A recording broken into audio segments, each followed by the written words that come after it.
It's currently 75 degrees in Cedartown.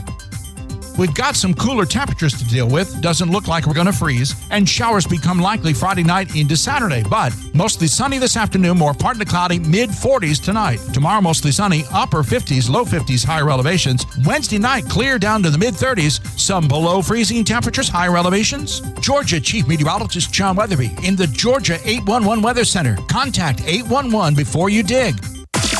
The Big Double A.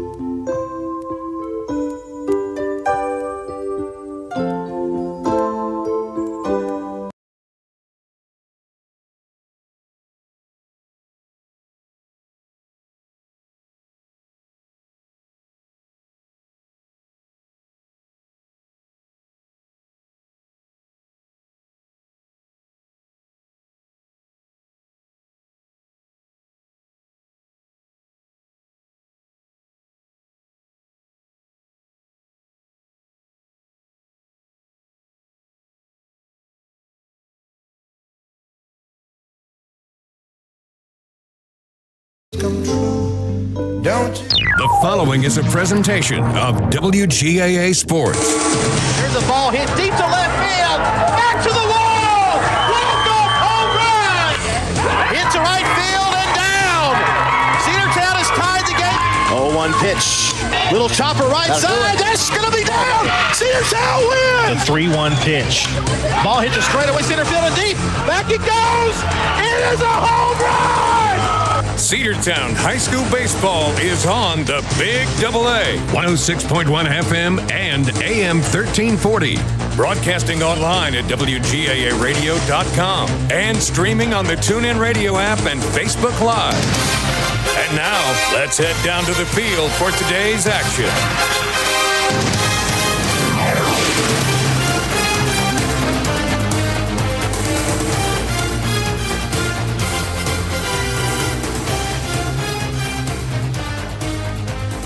Welcome into Cedartown High School Baseball on the Big Double A, 106.1 FM and AM 1340. Before we get into our pregame coverage, we're going to listen into our senior night presentations. Bulldogs own Zane Barrow.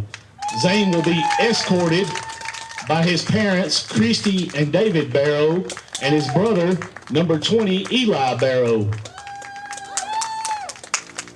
Zane has participated in CHS baseball and football, the District Junior Optimist Club over Georgia and Tennessee. He's a part of Chick-fil-A Leader Academy, the Cedartown Junior Optimist Club, Chick-fil-A Mentor Program, National Honor Society, FFA, FBLA, and Student Council. Zane wants to address the team. He says, "Thank you for all the memories over the past years. Make sure you cherish every moment, both on and off the field, because we have learned it can all be taken away quickly. These moments will be some of the best of your lives. Thank you to all my coaches for putting in the time to help me be the best I can be. You will always have a big place in my heart." Zane's plans after graduation are to attend the University of Georgia to pursue a business or agriculture degree. Zane's favorite baseball memory is hitting his first high school home run against Bremen last year. And also he can't leave out his little brother Eli hitting the walk-off home run against Rockmart this year. Ladies and gentlemen, I present to you senior number 12, Zane Barrow.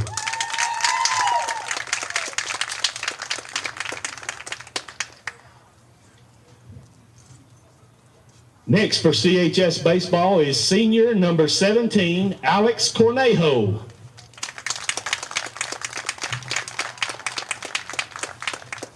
Alex is escorted by his mother, Griselda Fonseca, and his father, Carlos Cornejo. Alex's activities other than baseball includes National Honor Society. He is a 2-year soccer player and a 2-year baseball player. Alex's statement to the team is that he is grateful for being a part of a great team surrounded by some of the most fun teammates to be around. His plans after graduation are to attend Kennesaw State University for an aerospace engineering degree. His favorite baseball memory is being supported and cheered on every time he got up to bat by his teammates. Ladies and gentlemen, I present to you number 17, senior Alex Cornejo.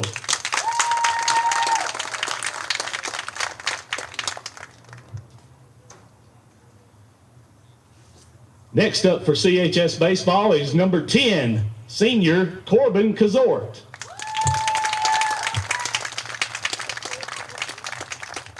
Corbin is escorted by his grandparents, Denny and Sue Kazort, and his mom, Keela Kazort. Corbin's activities other than sports is he's been a part of the Chick-fil-A Leadership Club. He's been a part of the CHS football team for 3 years and has enjoyed every memory on both fields. Corbin wants to address the team, saying he would like to thank the team and the coaches for always being there for me on and off the field, and he will forever love and remember this team. Corbin plans to attend Snead State after graduation to continue his academic and athletic career in baseball, and then he wants to transfer to JSU to proceed in both plans. His favorite baseball memory was during his freshman year when he hit a solo home run to go ahead 7-6 against Chapel Hill. Ladies and gentlemen, I present to you senior number 10, Corbin Kazor.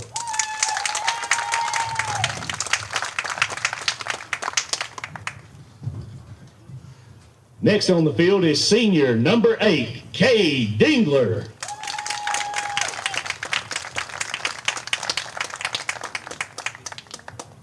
Cade is escorted by his parents, Jeff and Jill Dingler, and his brother, number 7, Cole Dingler.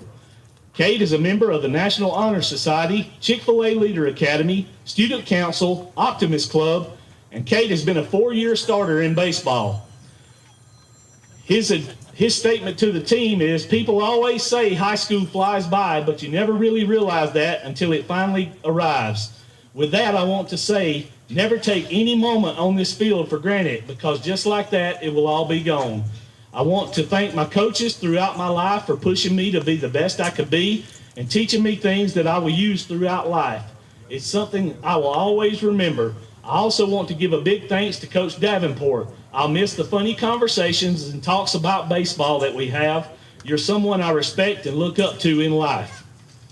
I also want to thank my seniors that I grew up playing with. You guys will always hold a special place in my heart. Finally, I want to give a big thanks to the guy who was my first coach and gave me my true love for baseball, my dad. Since the age of 4, you not only taught me the game I grew up loving, you taught me how to become a man and respect everyone I ever meet in life. I could go on and on about the lessons that were learned, but I don't think I would ever finish.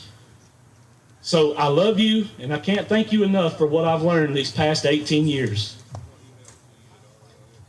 Cade's plans after graduation are to attend the University of Georgia and earn a degree in business. After graduating, he plans to pursue a job on Wall Street in New York City.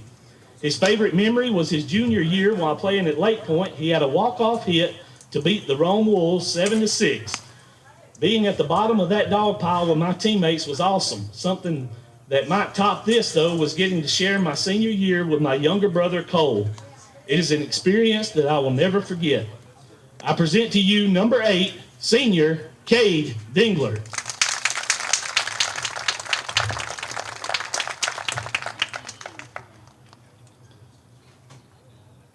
Now I present to you number 6, senior Camden Jackson.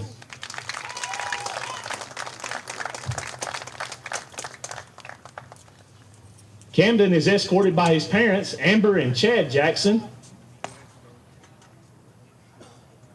Camden has been a member of the baseball team all 4 years of his high school career as well.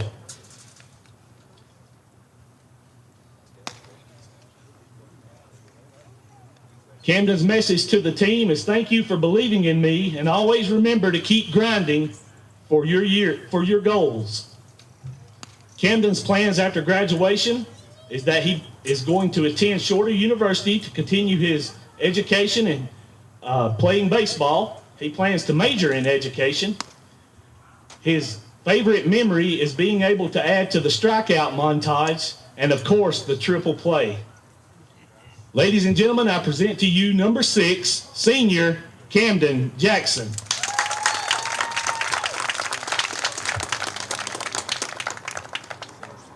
Let's have a round of applause for all of our seniors and the rest of the Cedartown Bulldogs. This is Cedartown High School Bulldogs baseball on the Big AA, 106.1 FM and AM 1340, along with Logan Maddox. I'm Andrew Carter. We're getting ready for first pitch of this hugely important game between the Cedartown Bulldogs and the Heritage Generals. But here in the first few moments, a time for the team to honor their seniors. Logan. Yeah, and allergies acting up bad here, Andrew. Just people, a lot of waterworks in my eyes right now. Yeah, a lot of. Yeah, that's officially what we're going to say. But a great moment. It's always great getting to honor the seniors, and every year we get to where you're sending out another class, and it feels crazy that 4 years have gone because, Andrew, we've been doing it for so many years. These were guys that were freshmen. Yeah. When you and I started calling the games together, or maybe they were even in 8th grade. So it seems surreal that they're seniors, but here they are in the last regular season home game. But it's a big one. Cedartown hosting Heritage Catoosa. It may seem like, because we're just up here calling the games, but I know the parents and the coaches feel the same way about that as well. When we come back, we've got a pregame discussion with Coach Gavin Johnson. We actually planned to play this before the senior night's presentation, but since that started a little bit later than or a little earlier than we thought, we'll go ahead and head on to that. We've got first pitch in about 15 minutes, so you be sure to join us for that. Cedartown High School baseball is here on the Big AA, 106.1 FM and AM 1340. We'll be back in just a moment with more of our pregame coverage. Bradford's Drugstore on North Main Street in Cedartown is your locally owned and operated Good Neighbor Pharmacy. Bradford's accepts most prescription plans, and remember Bradford's for all of your gift and decor needs. Bradford's pharmacist takes time to get to know you, explain your medication, and answer any questions that you may have. Go by and see Bill Brewster and all the fine folks at Bradford's the next time you need a prescription filled. Also use their convenient drive-thru. Bradford's Drugstore, 500 North Main Street, Cedartown, 770-748-3100. And all the folks at Bradford say, go Dogs. Cedar Valley Golf Course has been the place to play golf in Cedartown and Polk County for nearly a century. Locally owned and operated since 1924, Cedar Valley Golf Course offers 18 holes of some of the most beautiful fairways and greens in the area. Cedar Valley Golf Course is a proud supporter of the Cedartown High School Bulldogs and the greater Cedartown and Polk County region. Call for tee time, 770-748-9671, located just south of Cedartown at 1811 Buchanan Highway. Cedartown's original golf course, Cedar Valley Golf Course. Cedartown High School baseball is on the Big AA.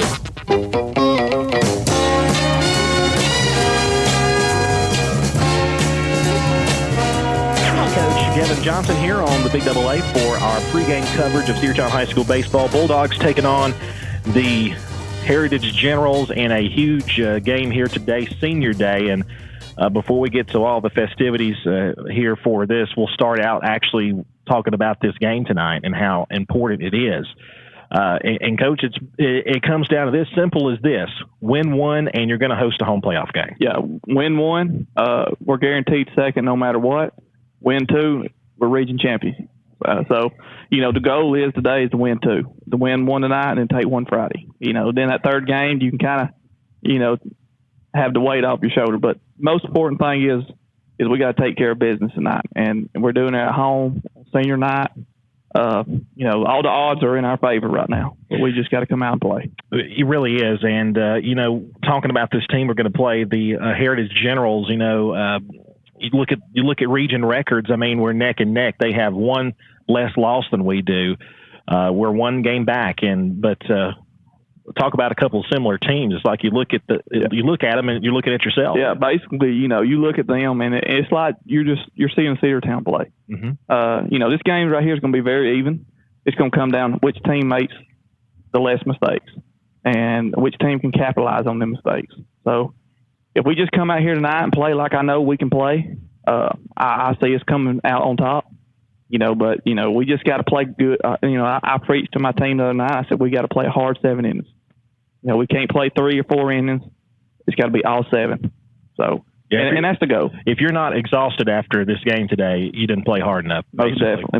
This is the most important game, and this is the game. This is the week that we've been waiting for. We had a goal at the start of the year was to win region. That was our first goal, and we've put ourselves in the situation to do that. Yeah. So we win this region. No matter if we were undefeated till now, you got to win these 2 games. Well, looking to looking to our game for tonight, our last Tuesday starting pitcher was Reese Tanner, and that was the game last week at Southeast Whitfield. Reese throwing some of his best pitching right now. I mean, he's been looking great, and he's healthy, and I know you got him ready to go for tonight. Oh, most definitely. Reese has been throwing really good. He threw really good last week against Southeast. I mean, he was hitting his spots, doing really good. And I think a lot of it boils down to is, he had an injury he suffered in Central Carrollton. And, and people didn't really think, but Reese was actually playing at 70%. But he never complained. He come out ready to play. But he got his results back about a week ago, and everything come back all clear. And I think that's been the weight lifted off his shoulder. Well, you think about it too. Not only is he a great pitcher, he's a great hitter, a great center fielder, also a great football player too. Oh, so I know that was on his mind too. He is just what I call an all-around great athlete. Great football player, great baseball player, and just all around a great kid and a great person. Yeah, we'll talk about another great kid, great person is the guy at the top of your lineup, and that's Dylan Cupp, a kid that high school programs would kill to have, and he's right here in Cedartown. I know you're happy to have him there. Not only is he a great shortstop, but he's a competitor. Oh, most definitely. That's one thing you can definitely say. He's got baseball in his blood. Oh, most definitely. He's one of those kids you just get to practice and you just give him his reps and give him his swings. And then send him on. His baseball IQ is very high. Great kid, great ball player, great competitor. He does anything that we ask him to do, and he excels at any role he does, no matter what. And that's the thing. Like I tell a lot of these people, ask me, well, he's getting attention to the wall. How you feel about that? I'm not upset about it, and because he's leading our team in stolen bases right now. So basically, you're putting him on first to get a double. So, yeah, that's the thing. You get him on there, he's going to steal maybe second or third base, and he'll manufacture a run because, you got hitters like Reese Tanner behind him, and then Cade Dingler and Corbin Gazort. And them three right there have really played great baseball. Reese Tanner, Cade Dingler. One thing I have to, brag about Cade on is, as a number 3 hitter, it's tough as a hitter. You see everybody's off speed, and you see everybody's junk.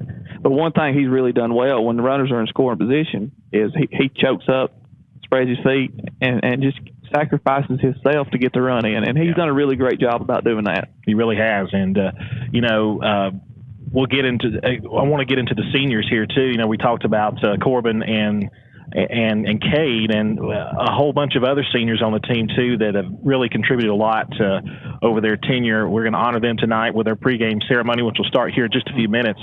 But tell us about how much these senior guys mean to you. Oh man, these guys are great. Days like this are a coach's, saddest moments. It seems like yesterday I could see these guys coming out on the field for their first day of tryouts as a freshman. And, and it's like a blink of an eye, they're graduating in a month. It just doesn't seem real. These guys right here, a lot of these guys have been 4-year starters. Yeah. And, it's just sad to see it come to an end because you see how much they've done to the program. Especially for 4 years, you've gotten used to them. You always expect them to be there. And, but life goes on. I'm proud of each and every one of those kids. They're going to be great citizens, great adults, and just all around great people, every one of them. Well, we mentioned Corbin Gazort and Cade Dingler. I want to talk about another senior too, and that's Cam Jackson, who has been your go-to bullpen guy. And he's not he's not a big kid by stature. No. He doesn't throw very hard, but my goodness, you put him in there and he's going to get you out. Oh, most definitely. And it doesn't matter what situation we put him in. And I feel bad we put him in every worst situation, but he's always been the guy to go to. He doesn't back down. He doesn't run away from competition, and he just has the heart of a lion. He does anything we ask him to do, and excels at it. He's just all around a great kid. I love being around him. He gets everybody up. he's just all around great kid. And I was just so happy that he got his first base hit too in that game last week. But moving on to some other seniors too, one senior that doesn't really get a ton of playing time, but he's been a great presence on your team, and he's gotten some at bats this year. And that's Alex Cordejo. Yes, Alex is a great kid. He joined us 2 years ago, his junior year. And he's one of those kids you just love to be around. The kids love him. He's always positive. He gets everybody up in the dugout. He just all around great kid and great person. Right. And kids like that you love to have on your team. And still, not to mention too, wanted to also say, like Zane Barrow is another one who is. It seems like he's always got a smile on his face. Oh, most definitely. Always doing that strut. You know what I mean? You're never going to see Zane have a frown on his face. He's been the one this year that has really stepped up. He gets the dugout up, and he just brings joy to a team. And you got to love him. You cannot dislike Zane. And he's one of those kids that you're going to miss when you're gone. And, the crazy thing is I've been here long enough where I've coached his older brother, I've coached him, and now I've coached his little brother. So, and all three of them are just great kids, great ball players. They really are. Great kids, great family too. Great family. I think we mentioned Corbin as well, Corbin Gazort, and how fierce of a competitor he is. Whenever he's on the mound, he's always got that really, really mean look on his face. Oh, yeah. He's so deliberate with his pitches. He's not a guy you want to face when he's mad. Oh, no. We faced a team this year that, kind of got him upset, and, you couldn't have jerked him off the mound if you tried. I mean, I think he would have went down. I would have had to physically drag him, but he's one of those players. When you get him mad, you better be ready, because he's just a competitor. He's going to give it everything he's got. He's just all around, great kid and a 4-year starter. So. And one of his most memorable moments, I'm sure, will be his walk-off hit in the Central Series. Oh, which that was a huge win for us, because we wouldn't be where we are right now had he not done. No, and that's what I keep telling these people is, we're 2 plays away of going 1-2 in that series. Right. But that hit he did right there in the bottom of the 7th was big. And I'm not talking about it was a baby hit. It was absolutely shot. He's been a big part of the team. I think we've covered all the seniors. I know you got to get back to it, but Coach, I appreciate you being with us. Like I said, I appreciate you, Andrew. Yeah, I appreciate everything y'all do. Thank you, Coach. Thank you. That's Coach Gavin Johnson with us here on the pregame show. We continue our pregame coverage with our senior night presentation up next, right here on the Big Double A. Cedartown Automotive is your one-stop for all your automotive needs. Oil changes, new tires, or tire repair, brake work, tune-ups, air conditioner service, or repair, think of Cedartown Automotive. Cedartown Automotive is a longtime supporter of Cedartown High School athletics here on WGAA. Cedartown Automotive on East Avenue in Cedartown. Give them a call today at 770-749-5040 or stop by their beautiful location for fast and friendly service. And all the folks at Cedartown Automotive say, go Dogs! Daniel's Green Services and Handyman, your best choice for total home renovation or even small projects. 770-862-1240. 770-862-1240. Painting, siding, concrete, windows, pressure washing, flooring, drywall, doors, roofing, electrical, and even lawn care. They're fully insured and will do a great job. Check them out on Facebook, Daniel's Green Services and Handyman, your best choice. 770-862-1240. Cedartown High School Baseball is on the Big Double A.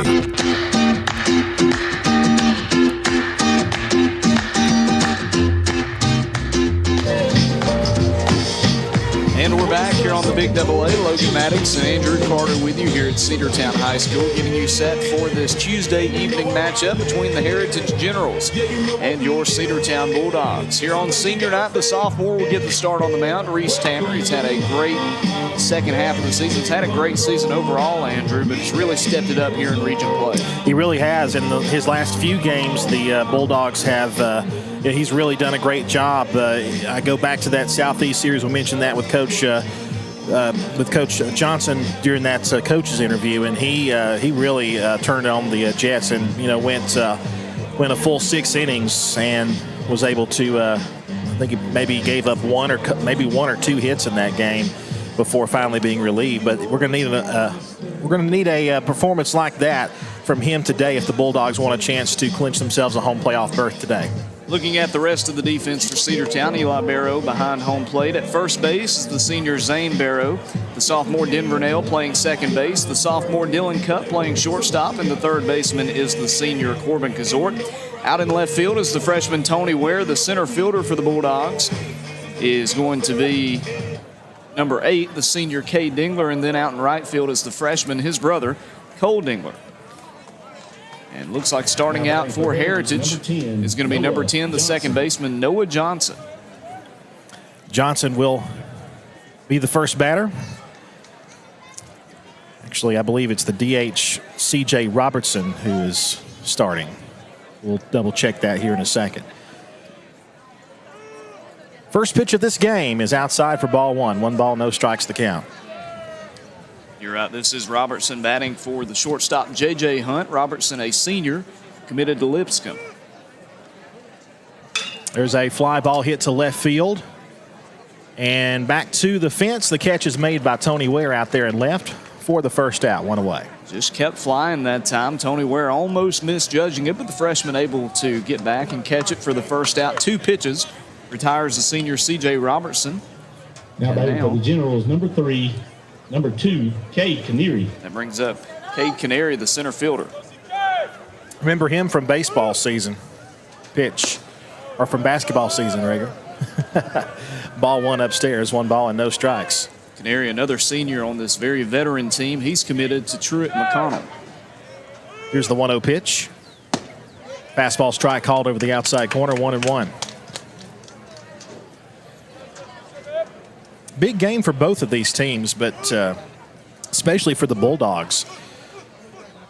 First the 1-1. There's a fly ball hit to shallow center field, but it's going to be the second baseman, Denver Nell, who makes the squeeze. And that's 2 quick outs here in the inning. That'll bring up the right fielder, Gage Schaefer. And actually, I think it's going to be the catcher, Now Cannon batting Stafford. for the Generals, number 22, Cannon Stafford. You are correct. See, I'm looking at this, and this is... They switched to the lineups up. Okay. Well, there we go. Yeah, so we'll get it figured out. Yeah, sorry about that. There's a pitch down the middle for a called strike. It's 0-1. If we could read our lineups correctly, that's yours truly, I should say, we'd be good. 2 outs here in the top of the first inning. Reese delivers. Chopper toward third base. A chance for Dylan Cupp on 2 hops. He'll throw to first. High throw. Safe off the bag. Tough play with a speedy runner. Able to beat out the throw. It was a bit of a high throw there from Dylan Cupp, but tough play nevertheless. So a 1-out base runner, or 2-out base runner. 14, Gage Shaver. And now Gage Shaver, the right fielder, will be the batter. It's unfortunate. We've seen a couple of those plays here in the last couple of weeks from Dylan Cupp, and good job to charge in and field it cleanly. Just couldn't have the throw on line like he was hoping for. Just missed outside, 2. Ball 1. 1 ball, no strikes. Brings up Shaver now, the next batter in the inning. Shaver, a sophomore for the Generals. 1-0 the count with a runner on first. The pitch. Foul back. 1 ball, 1 strike. Heritage comes into this one 21-5 on the year, 13-2 in region play. Cedartown 17-8 on the season, 12-3 in region contests. 1 ball and 1 strike. Reese looks into Eli Barrow, the catcher. The 1-1 pitch is swung on and missed, and it's 1 ball and 2 strikes. Peter's working early here for Reese Tanner, coming right at Shaver. The count 1 ball and 2 strikes with 2 out. A runner on first. And the 1-2 pitch about to be made. Here it is. Just missed outside. 2-2. Landon Skeen, the left fielder, waiting on deck. If this top of the first inning can continue, no score between Heritage and Cedartown. 2 balls and 2 strikes. The pitch. Low and in, and it's 3-2. Games 2 and 3 of this series will be back up in Ringgold Friday for a DH to wrap up the regular season. Bulldogs hoping to go to that one up 1-0. The 3-2 pitch. Ball forward. Oh, no, he called him out for strike 3. Wow. Holy smokes. Cedartown will take it, but that pitch was almost in the dirt, but we'll take it for sure. We'll come back in a moment. Cedartown High School baseball here on the Big AA. It's Heritage nothing, and Cedartown coming up here in the bottom half of the first right after this. Rocky and Patty Tillery, 2 Cedartown High School graduates, and they stayed right here in the county and went into business. They employ right at 100 people, and they've been doing that for a long time. Most of their work is from out of the county, but they want to push our youngsters here, no matter what they're doing, Little League, Pony League, high school baseball, basketball, football, and soccer, and that's Polk County Public Service. They appreciate serving you. Coverage of Cedartown High School Bulldogs baseball on the Big AA is brought to you in part by Republican State Representative Trey Kelly of Cedartown. This is Representative Trey Kelly. Amy and I want to wish all the players and coaches a safe and successful season. You've worked hard to represent us on the field, and I'm proud to represent you in the Georgia House of Representatives. Again, this is Representative Trey Kelly, and I want to thank you for listening to the Big AA. Go Dogs! This announcement paid for by State Representative Trey Kelly, kellyforhouse.com. Cedartown High School baseball is on the Big AA.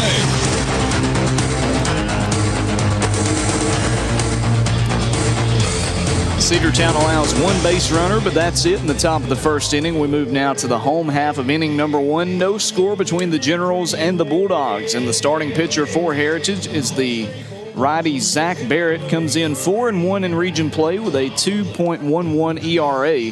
He has been a solid option on the mound for Heritage this year. The rest of the defense for the Generals, you've got Cannon Stafford behind home plate. J.T. Eaton playing first base. The second baseman is Noah Johnson. The shortstop's J.J. Hunt. The third baseman is Brady Chandler, the freshman. In left field is Landon Skeen. In center field is Cade Canary. And in right field is Gage Shaver. Leading off for the Bulldogs here in the first inning, of course, as always, Dylan Cupp, the shortstop. For the Bulldogs, number 3, Dylan Cupp. Dylan Cupp, the shortstop, and then Reese Tanner, Cade Dingler will be due up here for the Bulldogs here in the bottom half of the first. 1 walk allowed in the top of the first, but he was left stranded. First pitch to Dylan is high, ball 1. Dylan's been on fire all season long. Had a great freshman campaign that was cut short due to COVID. Has come back with a vengeance here in his second season on the varsity team. 1-0 pitch. Big breaking ball. Another strike called. That one pretty far inside. And it's 1 ball and 1 strike. That was a good-looking pitch that time from Barrett. Maybe a bit inside, you're right. It's one of those where initially you're thinking it's going to hit Dylan. Curves in and catches a zone. The 1-1. There's a chopper hit towards shortstop on 2 hops. The throw goes over to first in time, and Dylan is out number 1. That's the shortstop, J.J. Hunt. Tough throw there because you've got the speedy Dylan Cupp charging down, trying to be safe at first base, but a good throw gets him for out number 1.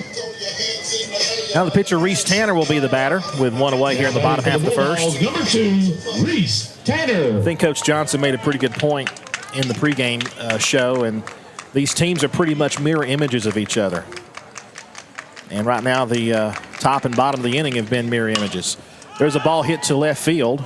Left fielder is there. He says he's got it, and he will make the squeeze for out number 2.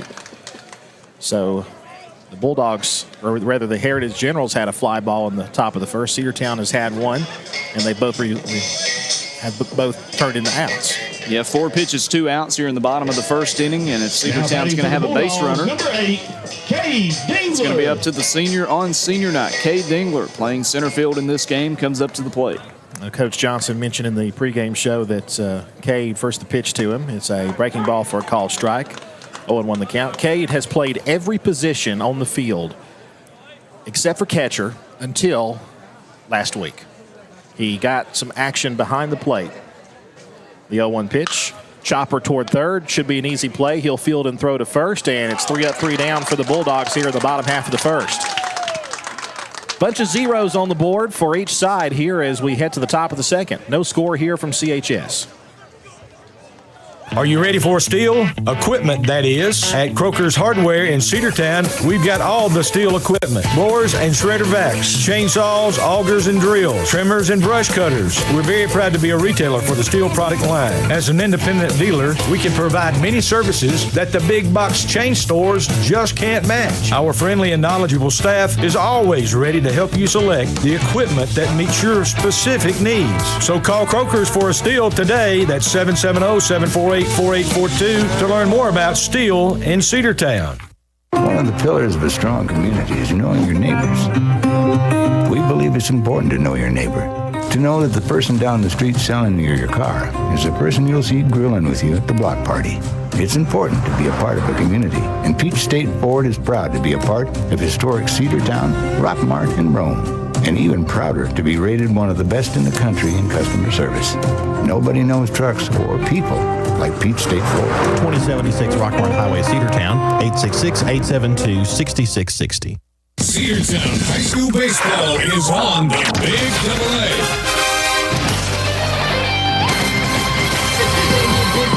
And we're back here on the Big Double-A. No score after one inning of play, and we head to the top of the second inning. It's Landon Skeens going to lead things off for Heritage. For the Generals, number 5, Landon Skeen. 5, 6, and 7 batters for the Generals: Skeen, Chandler, and Eaton.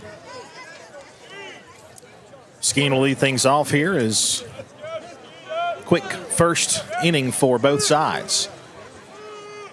Reese Tanner delivers the pitch, and it's a called strike over the outside corner, 0-1 the count. I think it was interesting hearing what Coach Johnson said in the pregame interview about how Tanner's been 70% here over the last few weeks. 0-1 is a strike called, 0-2. You're right, and I would never have known that, considering how he's competed. But then you look at how well he pitched in the Southeast game versus the 0-2. High and tight, ball 1. He went six innings, and was a mistake away from going the whole distance. But he's been a great competitor this season. Just missed over the outside corner of the plate, 2-2. A pitch that has been called might have been a bit high, though. 2 balls and 2 strikes to count. The wind and the pitch. Chopper hit towards shortstop. Another chance for Dylan Cupp. He'll double clutch and throw over to first for the first out. Region standings to this point, folks. Heritage Catoosa leads the region with a 13-2 mark. Cedartown right behind him, a game behind him at 12-3. Northwest Whitfield, after shocking everybody in the region, losing 2 last Friday, falling to 9-6, and then Central is 4th in the region at 7-8. Pickens, Ridgeland, and Southeast Whitfield all on the outside looking in. The only team, I believe, that really has a chance to make the playoffs other than Central is Pickens. You're right about that. Inside corner called a strike to the next batter up, Brady Chandler, the third baseman. If Cedartown wins one game this week, or if Northwest Whitfield loses one game this week, Cedartown is finished no lower than second. Ground ball down the first base line and fair. Cut off quickly in right field by Cole Dingler. He'll throw back in there quickly, and a base hit down the first base line. Not something you see a whole lot, but that time he was able to roll it down the first base line for a one-out single. That's the freshman third baseman with a base hit, Brady Chandler. First base hit of the game for either side. He stands at first base with 1 out, brings up their first baseman, J.T. Eaton. And Eaton will dig in. He's a junior for the Heritage Generals. The pitch on the way is a strike. 0-1 the count. That was the first base hit, by the way, for either side. Heritage should have a base runner on the top of the first, but it was via a base on balls, or via an error on the throw, the pitch. Strike call, throw down to first. Did they get him? No, just got back in time. No balls and 2 strikes. And the freshman was back in time, but I can guarantee you he won't be playing far away from the bag after a throw like that from the catcher, Eli Barrow. Boy, it was close. The 0-2 pitch just missed. My goodness gracious. 1 ball, 2 strikes. Zach Barrett, the pitcher, is scheduled next. Reese with a 1-2 pitch. Strike 3 called, inside corner, 2 away. Second strikeout tossed by the sophomore yet in this game. That retires Eaton, brings up the pitcher Zach Barrett now. Number 8 batter in the order. Number 21, Zach Barrett. With the runner at first base in that of Chandler. No score here at the Dog Pound. Reese Tanner with a chance to get out of this inning. The runner on first base and 2 outs. The pitch, swing and a miss, big cut. And he came up empty. Fastball right across the plate that time. Barrett can't make contact. I want to say a heck of a crowd here for Cedartown and Heritage too, because it's as we mentioned before, it's a huge series for both teams. The 0-1 pitch. Line drive right field. Cole Dingler is there. He'll make the squeeze, and that's out number 3. One runner left stranded here in the top of the second inning, and we've got no score from the Dog Pound. Back after this. Live Wire Surplus. Stop in today at 546 North Main Street. New items are arriving all the time. At Live Wire, they have unbelievable deals on lawnmowers, weed eaters, and leaf blowers. But that's not all. How about your patio? Live Wire has top-of-the-line grills, patio tables and chairs, fire pits, and so much more. All fresh off the truck, brand new, still packaged, and price to sell. Live Wire Surplus, 678-861-5021. Take your truck. You're going to need it to load up on the savings. You know, texting while driving is dangerous. That's not new information. Yet most people admit to doing it anyway. Drivers are 23 times more likely to be involved in a car accident while texting. Know the facts and wait to text. The danger is real and it applies to you. Auto Owners Insurance. The no problem people. Information provided by Virginia Tech Transportation Institute. Burgess Insurance Services in Rome, 222 North 5th Avenue Southwest, 706-234-5680. And in Cedartown, 114 South Philpott Street, 770-748-4165. Cedartown High School Baseball is on the Big AA.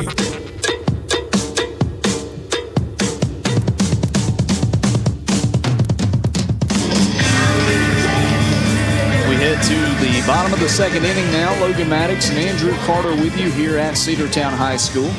Bulldogs hosting the region-leading Heritage Catoosa Generals here in the Essential Region Championship Series. 1 game today here at Cedartown, 2 games up in Ringgold on Friday. And Cedartown looking to win the region with 2 wins this week. It's not going to be easy taking on a top 10 team in the state in Heritage. Cedartown trying to get their first base runner aboard. 4, 5, and 6 batters coming up here in inning number 2, starting out with the senior, Corbin Kazort. And Logan, did we not circle this series at the beginning of the season and say this could be the series that decides everything? And sure enough, it has been. We really did.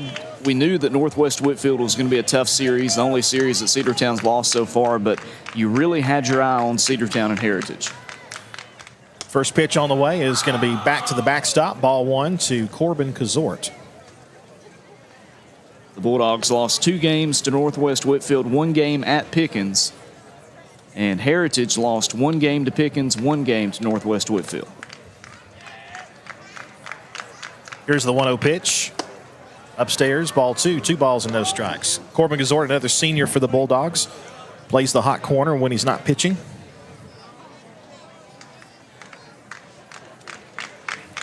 The 2-0 pitch. There's a strike, 2-1. And during the senior night ceremony before the game, Andrew, hearing that Corbin is evidently committed to Snead State, so congratulations to him. That's news to us, so that's big for him. 2-1 pitch almost hit him inside, ball 3. And it's 3-1 now to Corbin Kazort. You know, we saw some Snead State shirts here last week, and that could be part of that. 3-1 pitch is upstairs, ball 4, and that's a good start for the senior. Draws the leadoff walk here in the bottom of the second inning. And here comes the hot-hitting Denver Nail. Denver feels like he reached every time he came up to the plate in that series against Southeast Whitfield last week. Batting for the Bulldogs, number 11, Denver Nail. He really has, and he has been a great. He's done a great job there, plugging in the right side of the infield. Corbin, a very aggressive runner, gets his lead over at first. The pitch, squares to bunt, takes a strike, 0-1. And it's such a deep sophomore class, Andrew. We talk so much about Dylan Cupp and Reese Tanner and Eli Barrow, but Denver has come on strong here in region play. He has had a fantastic season. He really has. There's a throw down to first base. They got him. Corbin is picked off at first base for the first out. And that was just a great throw. It was a great throw and a bit of an awkward dive that time. Looks like he got hung up in the dirt trying to get back to the bag. And similar to what we saw when Reese Tanner was picked off at second base on Friday against the Raiders. Just unfortunate for the Bulldogs, now 1 out. Breaking ball for a strike to Denver Nail. Zach Barrett, the pitcher, on fire now for Heritage. That's the second time he's thrown a pitch that you're thinking it's going to hit the batter, instead drops in right in the middle. No balls and 2 strikes. The pitch. There's a high chopper. He'll field and underhand toss. That's 2 away. Ground ball to the right side of the infield, and the underhand toss to first will retire Denver Nail, and now it'll be the freshman Cole Dingler who will be the batter. Well, we saw Cole come up to the plate in Dalton a week ago today. Cedartown didn't have any hits to that point, and he got the first base hit for the Dogs. We'll see if he can do the same a week later here at home.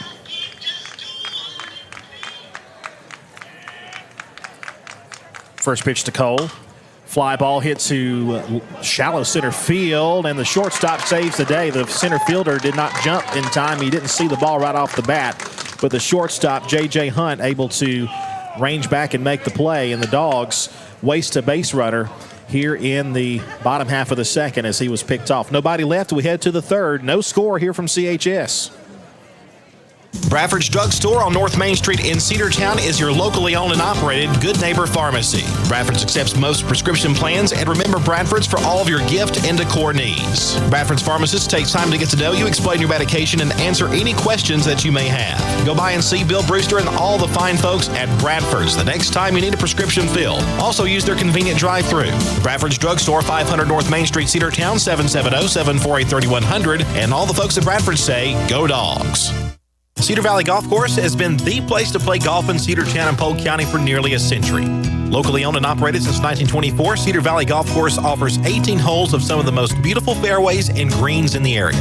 Cedar Valley Golf Course is a proud supporter of the Cedartown High School Bulldogs and the greater Cedartown and Polk County region.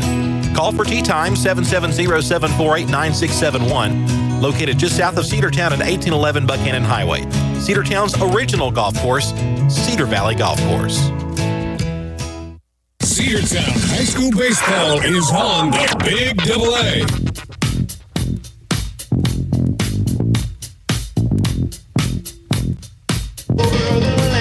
No score through 2 complete innings, and to this point it's been all defense and pitching. Only 3 base runners allowed between the 2 sides, and Reese Tanner will try to have his first 1-2-3 inning as we start the top of the third. He has been solid to start. 1 base runner reached on an error in the first inning, and then he allowed the first base hit last inning. He'll face the 9-1-2 batters here in the third. For the Generals, number 16, J.J. Hunt. Brings up the shortstop, J.J. Hunt here. To start out the inning, he'll be followed by Robertson and then Canary. Top of the third, scoreless first 2 innings. Reese Tanner delivers a pitch, and it's outside, ball 1.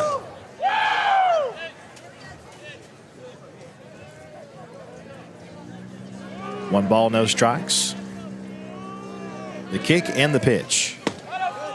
Just missed down low. 2 balls, no strikes. Cedartown High School Baseball on 106.1 FM and AM 1340 in Cedartown. On Facebook Live, YouTube, and the NFHS Network. The 2-0 pitch. Ball 3 high. Strike zone has shrunk a bit.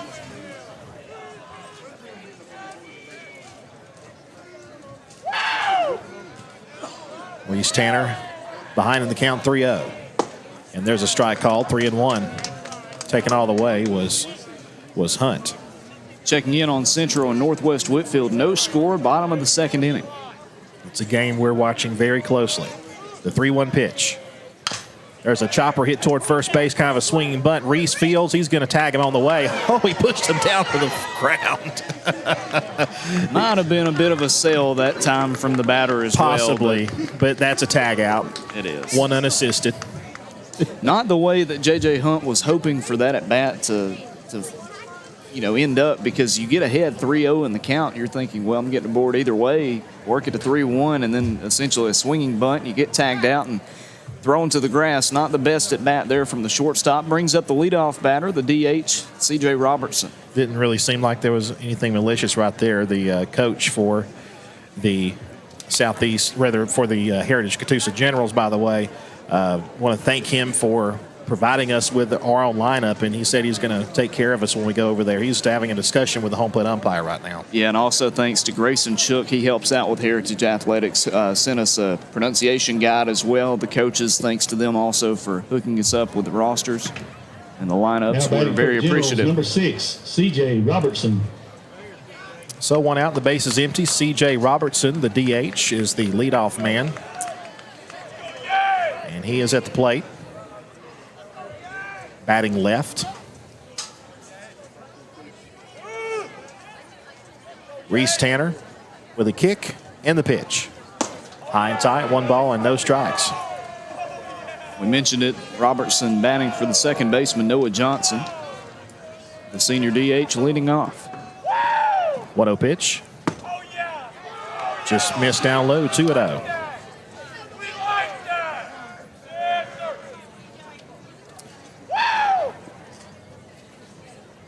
Coach Gavin Johnson is out of the dugout here. And he's heading to the mound to talk to Reese. Hope everything's okay here. No, he's actually heading over to the right side. He's heading past the mound, now heading over to the first base umpire. I'm not quite sure what this is all about.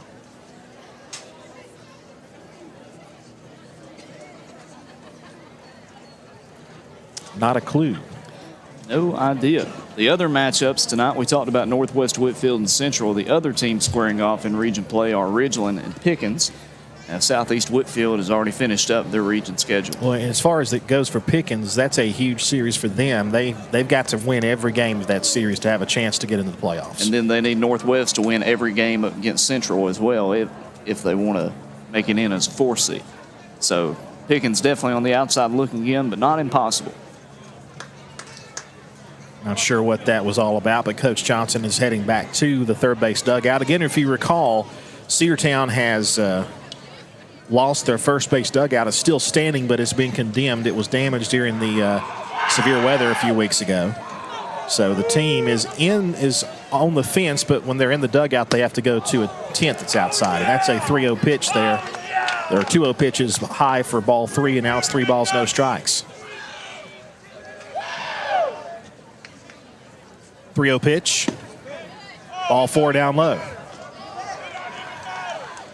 So a 1 out, base on balls will send the DH C.J. Robertson to first base. And now batting for the Generals, number 2, Kay Canary. Kay Canary, the center fielder, will be the batter. First free pass issued by Reese Tanner, and not a bad idea. We saw what Robertson could do in that first inning. Hit one a ton to left field. If you're going to walk somebody, makes sense to walk him. Well, that pitch didn't miss by much either. I was just watching it on the replay here. So now a runner on first and 1 out. The center fielder Canary at the plate. Remember him from basketball season, as I mentioned before. Heritage had a very good boys basketball team. Won the this season. They sure did. Reese Tanner, the stretch, the pitch. Bounced up there, gets away from Eli Barrow. The runner will have second base uncontested, and it's the first runner in scoring position for the day for the Heritage Generals. Time called, so the sophomore catcher Eli Barrow can come up and have a chat real quick with Reese Tanner. Maybe try to calm him down a bit. I'll tell you, that just bounced off of Reese's knee. He had it trapped in front of him, but it hit something solid and then bounced away. He had it trapped in front, but it bounced maybe off of his shoe or maybe one of his pads on his knees. But it's unfortunate for Reese Tanner there. Now he's got a runner in scoring position and a 1-0 count. The pitch. Chopper toward first base. Zane Barrow, the senior, fields and tags the bag. And that's 2 out. Runner moves over to third. Well, that's what you wanted there. If you're Heritage, gets the runner over to third base. Didn't want to allow that second out. A good job by Zane Barrow.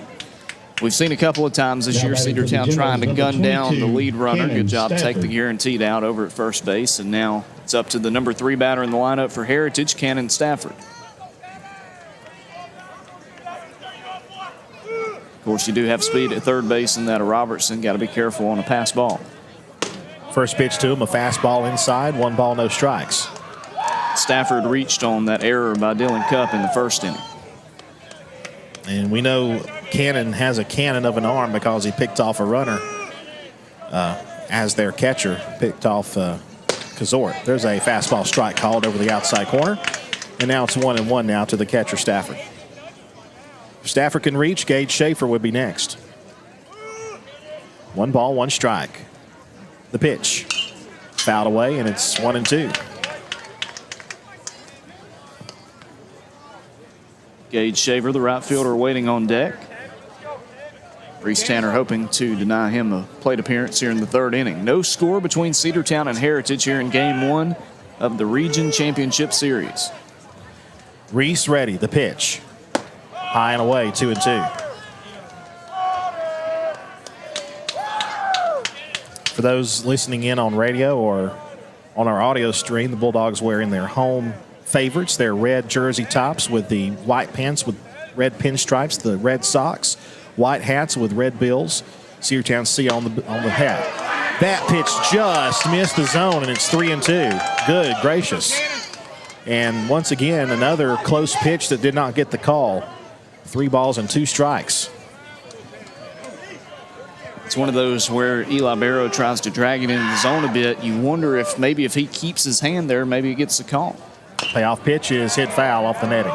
Because the home plate umpire sees him dragging in the zone ever so slightly, you wonder if he just holds his hand there, if it gets the call. Another full count pitch will be coming to Cannon Stafford. The first run of the game for Heritage is 90 feet away at third base. Can Reese keep him there? We'll see. The payoff pitch. Strike 3 called and the inning is over. Perfect pitch there as the crowd goes crazy here at the Dog Pound. And the runner is left straight and 90 feet away. A huge high five from the Cedartown coaching staff. And we head now to the bottom half of the third with no score. Cedartown Automotive is your one-stop for all your automotive needs.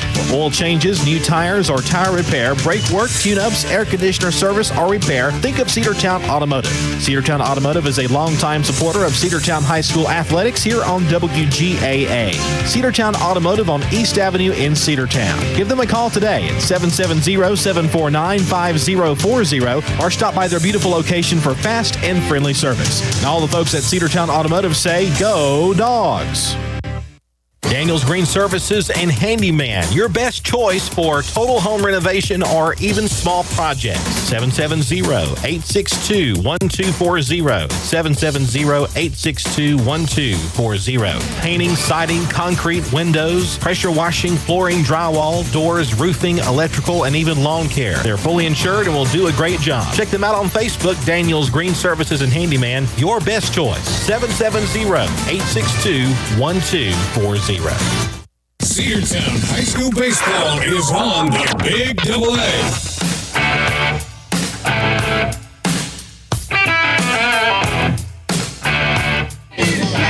No score here between Cedartown and Heritage Catoosa, and we head to the bottom half of inning number 3 as Cedartown will bring to the plate the bottom third of their order. Eli Barrow, Zane Barrow, and Xavier Holiday. Logan Maddox and Andrew Carter with you here on WGAA Radio out of Cedartown. Great job by Reese Tanner in the top of the third inning to work out of that jam, allowed a base runner for the Bulldogs, on a walk. He stole second, moved up to third on a ground out, but held him there thanks to a full count, strike 3 to retire the side. And we'll see what Eli Barrow can do. First pitch to Barrow is lined right to third, off his glove, and he's going to be safe. It's a single. Infield single for Eli Barrow. He'll be at first base. It's one of those plays where the third baseman did a great job just to get a piece of it. Eli with the hot shot over to third, and he's aboard. He'll be relieved by a courtesy runner. That'll be Jack Roper. Bulldogs, number 24, Jack Roper. So Roper will be the courtesy runner. And now it'll be Zane Barrow, as we mentioned, the batter for the Bulldogs. Number 12, Zane Barrow.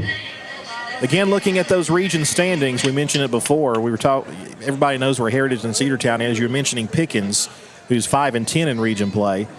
Central 7-8 coming into the games today. It's vital for 4 and 5 as well, but vital for everybody from 1 through 5. All these games this week very important. No slots are locked in right now. Anything can change. The runner at first base, the freshman Jack Roper, as the senior on senior night steps up. It's Zane Barrow. The stretch by Barrett. He'll throw over to first and it bounces up there, and Jack Roper able to slide back in safely. Yet a pitch to be made to Zane Barrow. The pitcher, Zach Barrett, giving up his first hit here in the 3rd inning. And Barrett looks over again, the stretch, the pitch. Squares to bunt, knocks one down, and it's going to be foul. 0-1 the count. By the way, one of Zane's most memorable memories as part of the Cedartown Bulldogs really didn't involve him at all. It was his brother's walk-off home run against Rockmart. That's earlier great. This That tells season. you how selfless he is as well. That he Really mentioned is. that as one of the best memories in his high school career. The 0-1 to Zane. Well, outside, pops away from the catcher back to the backstop, and Jack Roper is standing at second base. So similar situation to the top of this inning. You're right, but that happened for Heritage with 1 out when the walk occurred. There's nobody out with a runner at second base for Cedartown. Golden opportunity for the Bulldogs to cash in the base hit and the wild pitch. 1 ball and 1 strike to count to Zane Barrow. Roper running at second for Eli Barrow. He'll look the runner back as he slides in there. Count still 1-1. We've seen balks called a lot this year. Good job by Barrett to not get in his stance before stepping off the rubber. We've seen some very close calls occur this year. 1 ball, 1 strike. Now time called again. Now they're back in. Bottom of the 3rd, a quick moving game to this point. The 1-1 pitch. Breaking ball and a nasty one. Strike 2 called. Started upstairs and dropped right over the plate in the zone. Just below the letters. Barrett only a sophomore pitching. This is a great duel between 2 pitchers that we're going to see in this region for a long time, Andrew. That's right. And we'll get to that in a moment about how long it will be. The 1-2 pitch. Chopper on the ground down the 3rd base line and just foul. And the count will stay at 1-2. News came today from the Georgia High School Association that the region alignments and classification alignments are going to stay in place through the 2023 year. So 4 years in this region, just like we had the Cartersville and Sandy Creek, LaGrange region. So could be very, very fortunate for Cedartown. We'll see how it all plays out over the next 3 years. Roper at second base. He's got his lead. Barrett with a look in to his catcher, Stafford. The stretch and the 1-2 pitch. Swing and a miss on a high fastball, and he got him. First out of the inning will bring up Xavier Holliday, who's the DH for Tony Ware. First strikeout thrown by the pitcher, Zach Barrett. And up comes the freshman, Holliday.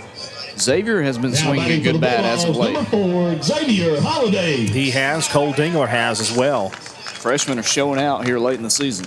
And doing that with some higher grade folks rather on the injured list. There's a pitch that just caught the inside corner for a called strike to the freshman Xavier Holliday. His older brother MJ Holliday, who's here today, is injured, probably out for the rest of the season. Harlem Diamond is day to day. Hopefully he'll be able to join us in the playoffs. The stretch, the look to second. The 0-1 pitch. Hit off the end of the bat and off the bricks behind home plate and foul. It's 0-2. Of course, looking at the playoffs, this region pairs up with the East Atlanta region, so Marist and Druid Hills, Arabia Mountain. Looking like the 4 seed out of that region would be Arabian Mountain or Mays. There's a few teams. Druid Hills in the conversation also. The one thing you for sure don't want to be out of this region is the 4 seed. You do not want to have to head to Marist, who is arguably one of the top 2 or 3 teams in Class 4A. North Oconee's up there. Troup County, former region foe, is number 2 in Class 4A right now as well. 0-2 now to Xavier Holiday. Roper at second. The 0-2. There's a fly ball hit to center field. He's backing up, and he'll make the catch. Here's the tag. The throw goes into third base. He'll be safe. It'll move the runner over, and that's out number 2. Textbook sac fly that time from Xavier Holiday. Hit it as hard as he could. They're going to say he left early. They're going to say he left early. Coach Johnson is going to argue this, and it might get a little bit heated. Goodness gracious. We will. We're gonna review this on our video feed here as we take this break. It's it's not going to get changed. So he gets and he asked for an appeal from home plate, but he's not going to get it. So the Dogs, it's a double play in a sense, as Roper apparently left early, and Coach Johnson is furious. We'll come back after a 60-second break. Still no score through 3. Rocky and Patty Tillery, 2 Cedartown High School graduates, and they stayed right here in the county and went into business. They employ right at 100 people, and they've been doing that for a long time. Most of their work is from out of the county, but they want to push our youngsters here, no matter what they're doing, Little League, Pony League, high school baseball, basketball, football, and soccer, and that's Polk County Public Service. They appreciate serving you. Coverage of Cedartown High School Bulldogs baseball on the Big AA is brought to you in part by Republican State Representative Trey Kelly of Cedartown. This is Representative Trey Kelly. Amy and I want to wish all the players and coaches a safe and successful season. You've worked hard to represent us on the field, and I'm proud to represent you in the Georgia House of Representatives. Again, this is Representative Trey Kelly, and I want to thank you for listening to the Big AA. Go Dogs! This announcement paid for by State Representative Trey Kelly, kellyforhouse.com. Cedartown High School baseball is on the Big AA.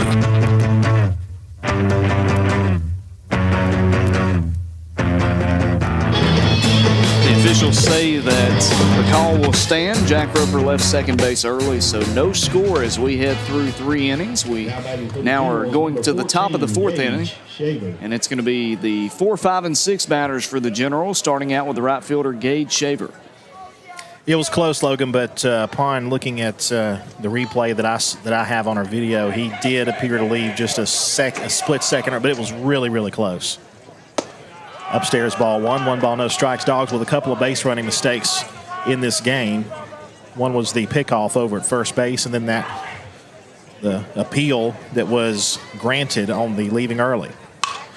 There's a fly ball hit deep to right field. Cole Dingler on the run. Also, Cade, and Cade will make the catch in center field, right center field. Took a long route to it, but it's out number 1. Yes, Shaver, the cleanup batter, struck out last time. He said, I'm not going to strike out this time. Gives it a ride about as far as he could send it, but called by Cade Dingler on the warning track for out number 1. Brings up the other outfielder, the left fielder, Landon Skeen. That was no doubt the hardest hit ball we've seen today by Heritage. The hardest hit ball by the Bulldogs was that line drive to third base that was dropped. The line, the pitch. Strike called over the outside corner with the fastball. Skeen 0 for 1 on the day with a ground out to shortstop. That came in the 2nd inning. Here's the 0-1 pitch. Inside. Just missed. 1 ball and 1 strike. That one pushed Skeen off the plate a bit, but did curve in, almost catching the zone. It's a fly ball foul right side, and it's 1-2 now.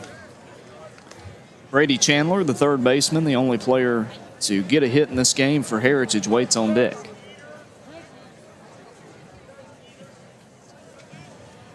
The 1-2 pitch, here it is.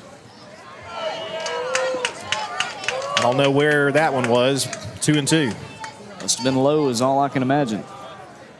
2 balls, 2 strikes, 1 out, bases empty for Heritage. Top of the 4th inning, no score. 2-2 pitch. High, ball 3. I looked at the replay. It didn't appear to be low, so I'm not sure what it was, but it wasn't a strike, according to the home plate umpire. And now it's a 3-ball, 2-strike count. And the payoff pitch swung on and popped up in the infield. Who wants it? Zane Barrow is there, and he'll make the catch. 2 out.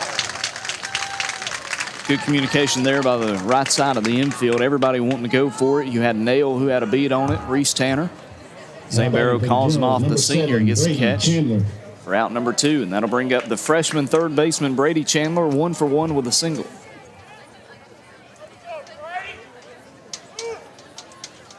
The wind, the pitch on the way. Line drive to second and over his head for a base hit. Fielded quickly there by Cole Dingler and right, and that'll be a 2-out base hit for Brady Chandler, the third baseman. That's twice that Cole Dingler in right field has taken a good route to get to the ball when it's been a base hit by Chandler. If you remember, the other base hit was close down the first base line, a play that if he doesn't make the perfect route to get to the ball, could be a double, could be more than that. That time could have been a double as well, but gets to it quickly. JT Eaton, the batter, pitch. Upstairs, 1 ball and no strikes. Eaton 0 for 1 with a strikeout in the second inning.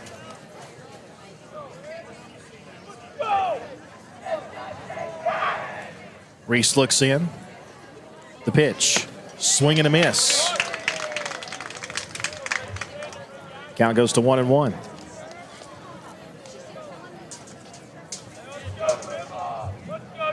Tanner checks the rudder again. Now he'll pitch from the stretch and delivers. Just missed out of the zone, 2-1.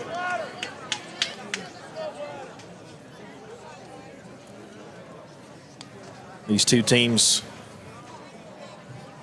back at it again at the end of the week for a doubleheader at their place. 2-1 pitch is another one served to right center field. That's going to split the gap and head to the wall. It's going to bounce off the top of the wall and out for a ground rule double. And that is a huge break for the Cedartown Bulldogs. If that ball does not go out of here, it's a 1-0 game. Second and third now with 2 out.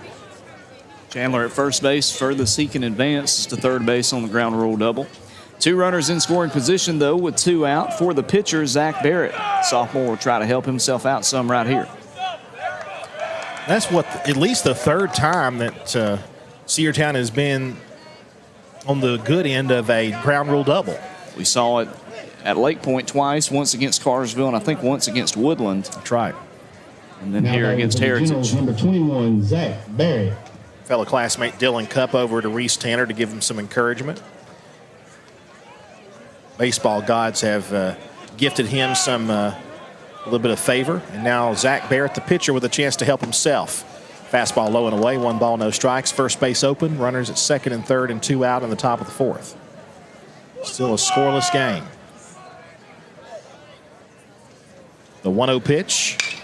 Slice to the right side. That will be in foul territory and out of reach of everybody. But Cole Dingler, good gracious, he almost got to it. 1 ball and 1 strike. That kid's got some legs.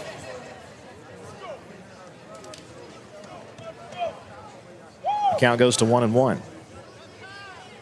Like Forrest Gump out there, just booking it. I don't know if he thought he could catch it, but he felt like running there. 1 ball, 1 strike, 2 out, 2 runners in scoring position. This inning, a fly ball, a pop out, then a single and a double for Heritage. Top of the 4th inning, no score between the Generals and the Bulldogs. A big chance for the Generals here with 2 aboard and 2 in scoring position. And a 1 ball, 1 strike count for the sophomore pitcher, Reese Tanner. He'll look in. The wind, the 1-1 pitch. Sliced foul right side, and it's 1-2.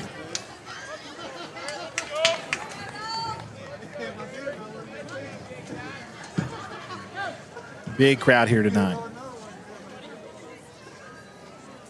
Final regular season home game. Open umpire is called time, and now the Heritage coach is out to have a word with him. I'm not sure what this is all about. It might have had something to do with the batter or something that he was doing.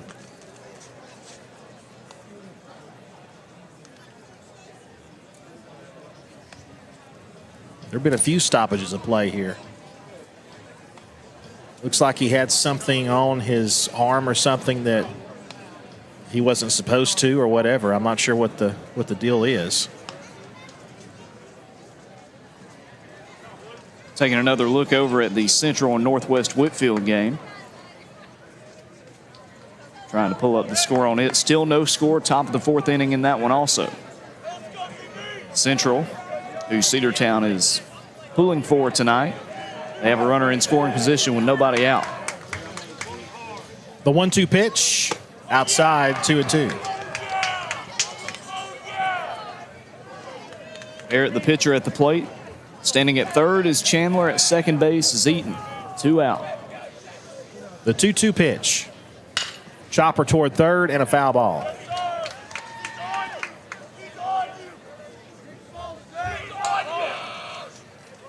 This game, we've got a 3-man umpiring crew.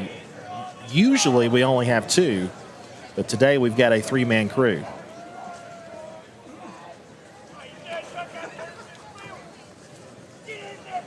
Two balls and 2 strikes to count, as the inning has ground to a halt here in the last few minutes.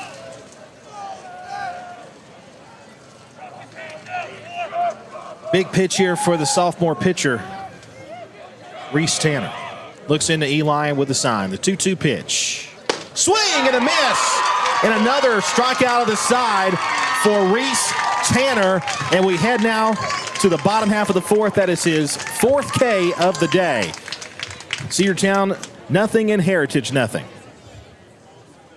Have you been to Croker's Hardware and Supply lately? Croker's is the place to find everything you need, from boots to fencing, from plumbing supplies to wood and gas stove fittings, everything, even paint and flooring. Whether you're building or repairing, everything you need is right here at Croker's Hardware on East Avenue. Name brands galore right here in your back door. Orca and Yeti coolers and tumblers, case knives, native eyewear, buck stove grills, and more. At Croker's, you can find everything. Go by and see the friendly staff there at 1192 Rockmart Highway. That's Croker's Hardware in Cedartown. One of the pillars of a strong community is knowing your neighbors. We believe it's important to know your neighbor. To know that the person down the street selling you your car is the person you'll see grilling with you at the block party. It's important to be a part of a community, and Peach State Ford is proud to be a part of historic Cedartown, Rockmart, and Rome. And even prouder to be rated one of the best in the country in customer service. Nobody knows trucks or people like Peach State Ford. 2076 Rockmart Highway, Cedartown, 866-872-6660. Cedartown High School Baseball is on the Big AA.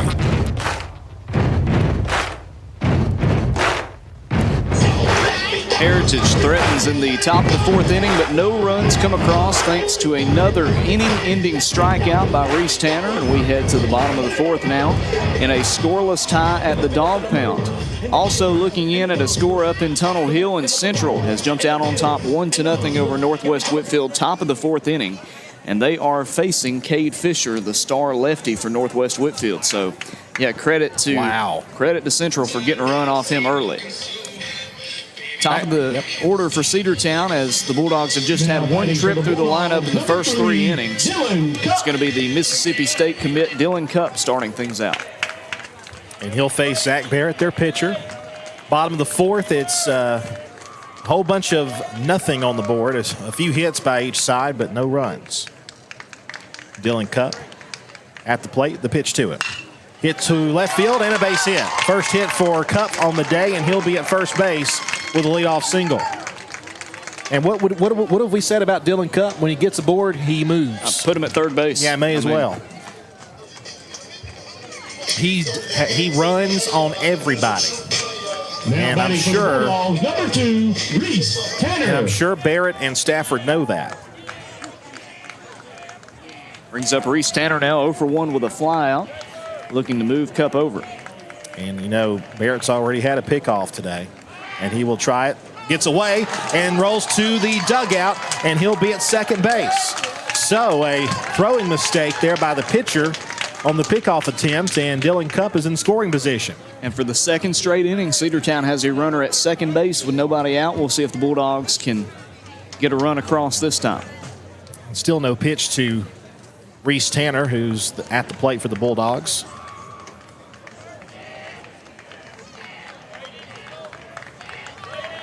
Reese stares into his counterpart. Dylan Cupp at second base with his lead. The pitch. Hit on the ground to second base. That'll move the runner over. The throw goes to first, and that'll be out number 1.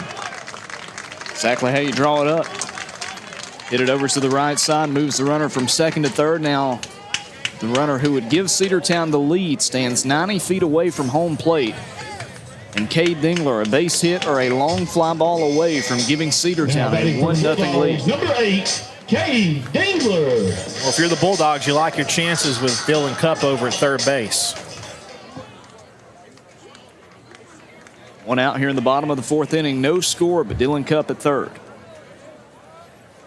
Barrett with the pitch. Low and away. Good stop there by the catcher, Stafford. 1 ball, no strikes. A good take that time by Cade as well. And the one base we haven't seen Dylan steal this year is home. I'm just saying, big-time players make big-time plays. Only if he's absolutely sure he can get it. 1-0 pitch. Hit on the ground and foul down the left side. In fact, Dylan had to hop, skip, and jump out of the way of that one. It's 1-1. That juke move saved his ankle that time. 1-1 the count to Cade Dingler. 1 out. No score, bottom of the 4th inning.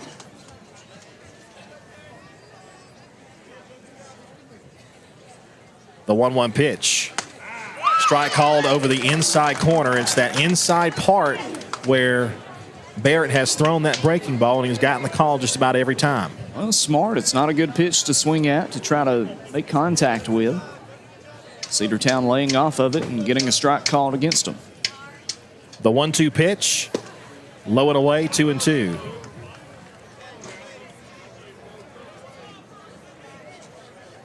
Bottom of the 4th, Dogs have the first run of the game at 90 feet away, hoping to bring him in. Dylan Cupp is that man. The 2-2 pitch. Hit on the ground to third base. He'll dive and get it. The run scores. He's safe. It's an infield single. Cedartown leads 1-0. This crowd has come alive here for the Bulldogs. An RBI for the senior. A base hit on the infield and a good diving stop. It kept him from rolling into the outfield. Might have saved it from being a double, but nevertheless, Dogs lead 1-0. Cedartown finally striking first here in the bottom of the 4th inning. Only 1 out. You got a speedy runner at first base in that of Dingler. And a good bat coming up in the cleanup man, Corbin Kazor. First pitch to Corbin is a curveball, strike called.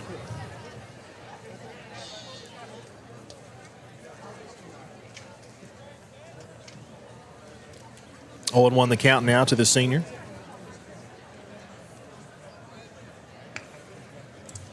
The stretch and the 0-1 pitch. High and away. 1-1 the count. Cade Dingler also a fast and aggressive runner over at first base. Again, Dylan Cupp moving over, even though it was a wild throw that moved him over.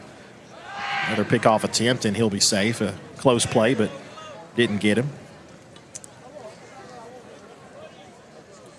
But how often have we said it? Dylan, you have Dylan Cupp in the mix.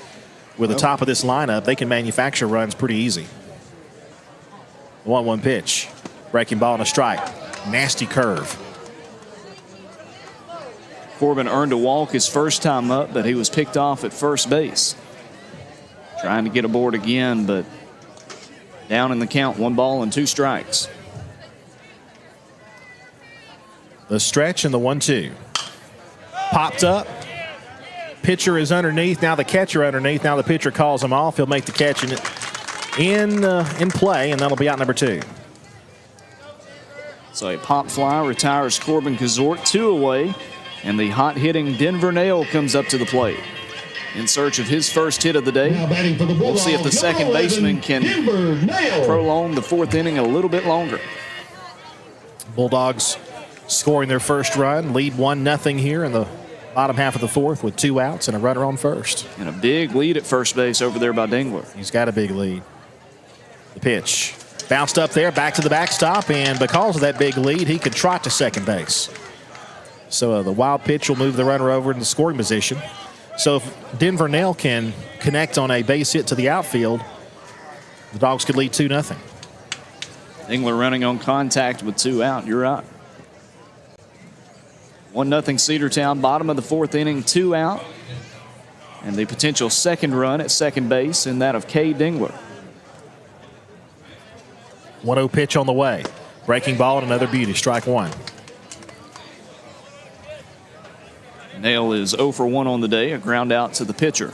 His first time up.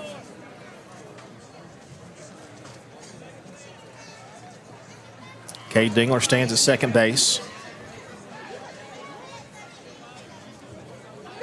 And now Cade playing chicken back there.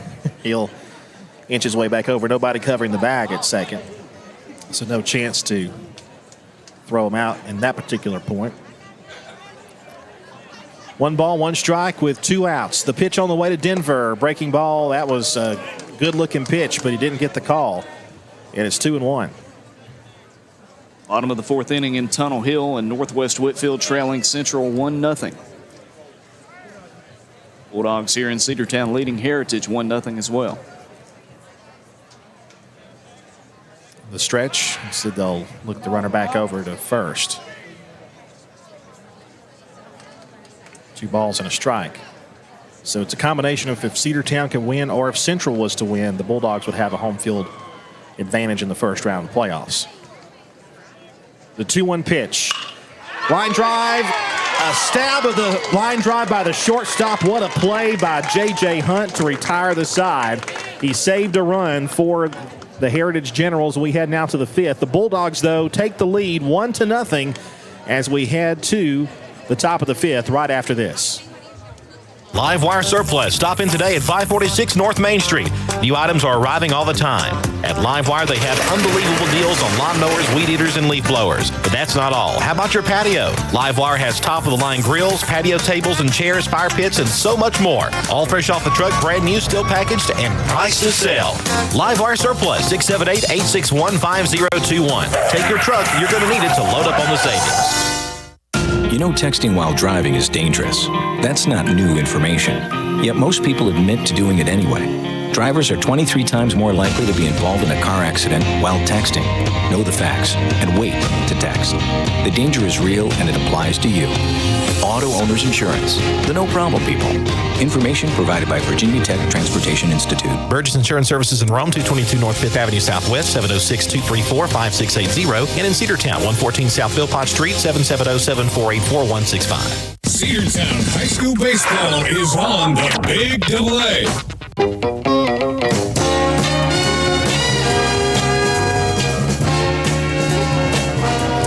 Welcoming back to Cedartown High School Baseball in the home of the Dogs, the Big AA, 1-0 the score.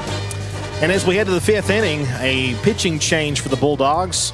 Moving over from shortstop, Dylan Cupp is going to be the new pitcher for the Bulldogs. So defensive changes will go like this. Reese Tanner will go play center field. Playing shortstop, I believe, will be Denver Nail, maybe? Cade's going to play short, so Cade's going to play shortstop. As versatile as Cade is, you can plug him in just about anywhere in the infield. So Dylan Cupp, the new pitcher for the Bulldogs here as we begin the 5th inning.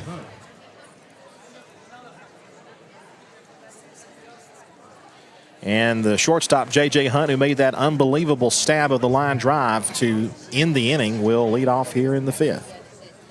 Dogs lead by the slimmest of margins, lead 1-0. And the field umpire goes over to Dylan Cupp to say something, and Cedartown's pitching coach out there to discuss something as well. But he's back into the dugout. So here we go. Dylan Cupp, the new pitcher, and J.J. Hunt at the plate. The pitch, high chopper hit toward third, and a foul ball. 0-1 the count.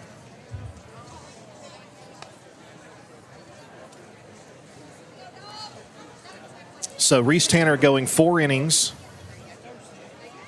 Gave up no runs and has a 1-0 lead. Got to wonder if they're trying to save Reese for some action on Friday. Either that or they're banking on Dylan Cupp to shut down this lineup here. It's a different arm. I mean, you look at all the relievers for Cedartown, everybody brings you something different than the starter, and Dylan is the one reliever probably throws harder than the starter. You see Camden Jackson, who comes in and throws 15 miles per hour less than the given starter of that day. You get the same thing from Xavier Holiday. You get Dylan Cupp in there, and he's throwing 4 or 5 miles per hour higher. So we'll see how this plays out for the Heritage offense. Time was called by the home plate umpire. He had to take care of something, and now he'll dust off the plate. Now we can resume with everything. No balls and a strike to J.J. Hunt. The wind, the 0-1. Fastball fouled away. 0-2. C.J. Robertson and Cade Canary are all due up here in the inning. 9-1 and 2 batters here in the top of the 5th. Cedartown 1 and Heritage nothing. Thank you for joining us here on this Tuesday afternoon in Cedartown. The 0-2 pitch. Swing and a miss. There's a strikeout for Dylan Cupp, and that's the first out of the 5th. Sophomore takes a lap around the mound after that one. He should. That was a good pitching sequence. Threw him with a sinker. Batting for the Generals, number 6, C.J. Robertson. And we'll see how Cupp tries to attack the leadoff batter now, C.J. Robertson, the DH, with a long fly ball in the first inning, but then was walked on 4 pitches in the 3rd inning. Now, he throws hard, but he's got a lot of break on his pitches. His fastball outside, ball 1.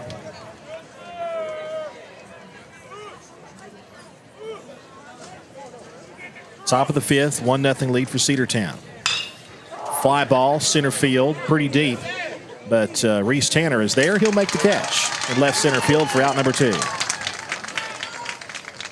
Again, good contact and good power off the bat by Robertson, but good job reading it out in center field by Reese, and he makes the catch for out number 2. Trying to get the first 3 up, 3 down inning of this game as Cade Canary comes up, the center fielder. 2 outs and nobody on. Cupp delivers. Fastball away. Canary, a senior. He's committed to Truett McConnell, which I believe is in Cleveland, Georgia. 1-0 pitch. Chopper hit towards second base. Denvernell fields and throws, and that's a 3 up, 3 down inning for the Cedartown Bulldogs here in the top of the 5th. We're heading out to the bottom half. Cedartown 1 and Heritage nothing. Bradford's Drugstore on North Main Street in Cedartown is your locally owned and operated Good Neighbor Pharmacy. Bradford's accepts most prescription plans, and remember Bradford's for all of your gift and decor needs. Bradford's pharmacist takes time to get to know you, explain your medication, and answer any questions that you may have. Go by and see Bill Brewster and all the fine folks at Bradford's the next time you need a prescription filled. Also use their convenient drive-thru. Bradford's Drugstore, 500 North Main Street, Cedartown, 770-748-3100. And all the folks at Bradford say, go Dogs. Cedar Valley Golf Course has been the place to play golf in Cedartown and Polk County for nearly a century. Locally owned and operated since 1924, Cedar Valley Golf Course offers 18 holes of some of the most beautiful fairways and greens in the area. Cedar Valley Golf Course is a proud supporter of the Cedartown High School Bulldogs and the greater Cedartown and Polk County region.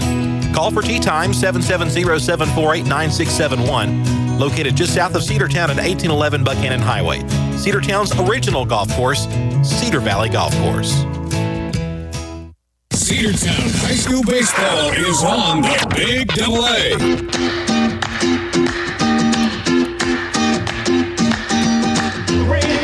The Generals go down in order in the top of the 5th inning. We'll see if this Cedartown offense can stay hot here in the bottom of the 5th. It'll be the middle of the order for Cedartown. Cole Dingler, Eli Barrow, and Zane Barrow.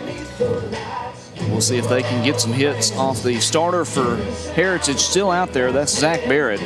Sophomore righties had a good outing so far, allowing that 1 run thanks to Dylan Cupp in the bottom of the 4th. Cedartown trying to add to it right here. And it'll be the freshman Cole Dingler to lead things off for the Dogs. For the Bulldogs, number 7, Cole Dingler. Cole, a player that we saw bat 8 or 9 in the order for much of this year, has been moved up to number 6 in the lineup. Oh, he's earned it. The pitch to Cole, swing and a miss, big cut on the breaking ball. 0-1 the count. Cole Dingler, Eli Barrow, and Zane Barrow, the batters due up. 6, 7, and 8 batters for CHS. The 0-1 pitch. Strike 2 called outside corner. Now Dingler in a hole 0-2. Could not ask for a better day for baseball. Temperatures in the right around 72 degrees. Sunshine, a few clouds out there. The 0-2. There's a chopper hit down the third base side and foul. And Andrew, I was having a discussion with a friend the other day, over the weekend actually, talking about Cole Dingler and saying, you know, if it weren't for the injuries, we might have never seen his bat this year other than just blowout situations like we saw early in the season. Well, he's your future. In fact, he'll probably get a chance to start next year. The 0-2. Hit a fly ball to the right side. That's going to be down for a base hit. He reached out there and swung one that was a ball, and he slices it to the right side for a leadoff single, and that is why he's going to be a starter next year. Reaches out and taps it into no man's land. Drops in that Bermuda Triangle between the first baseman, second baseman, and right fielder. And another leadoff base runner for Cedartown. That's the third straight inning that somebody's gotten aboard with no outs accrued against the Bulldogs. And Eli Barrow, the sophomore catcher, will be the batter. Another young one for the Bulldogs, but a great bat. Cole gets his lead. He's a fast runner as well. Squares to bunt. It's upstairs. Pops out of the glove of the catcher, and a good job there by Cole for not going because the catcher was able to keep it in front. 1 ball and no strikes to count to Eli Barrow. Eli 1 for 1 with a single back in the third inning. Went off the glove of the third baseman. Third baseman playing a bit in here, expecting a bunt, trying to move Dingler into scoring position. 1-0 pitch. Outside, throw goes down to first. He is safe. 2 balls and no strikes. Winner of this series will win the region championship. Must win 2 of these 3 games this week to do so. Bulldogs leading 1-0 here in the bottom of the 5th inning. A win today would clinch the Bulldogs a home playoff berth. Squares to bunt, takes upstairs, and it's 3 balls, no strikes. A win or a central win, whichever comes first.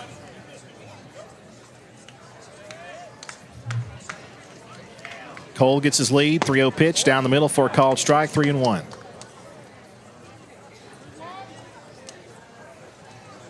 And if he's given the green light there, that one's taken out a window in West Side. Fastball right down the middle. Cole leads away. The 3-1 pitch. Ball 4, runners first and second, nobody out, and the Bulldogs are in business here in the bottom half of the 5th inning, and Zane Barrow is the batter. Time called, so a courtesy runner can come back in. It's going to be the freshman Jack Roper, one would imagine. As Eli trots out, sophomore out, freshman in. 2 freshmen on the base paths here for Cedartown. Roper at first base and Cole Dingler at second base. If you'll remember, Roper left early according to the officials back in the 3rd inning. He'll try to avoid a mistake like that right here with nobody out, 2 runners aboard. Perfect position here for Cedartown to try to add some insurance runs. The lead runner is Cole Dingler, who stands at second. Zane Barrow, the batter. And now Barrett steps off the rubber, and some Cedartown fans are yelling balk, but no balk was called. Zane, the senior, 0 for 1 on the day, swung at ball 2, which was a high fastball for strike 3 in the 3rd inning. They'll try to avoid that fate here.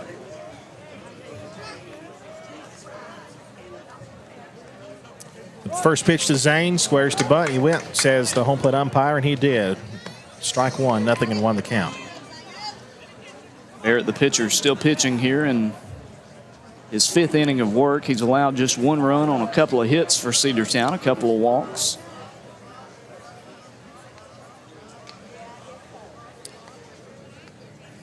The 0-1 pitch coming to Barrow. He squared to bunt again, and now Barrett looks the runner back to second. Cole Dingler led off this inning with a base hit to right field, then a walk of Eli Barrow.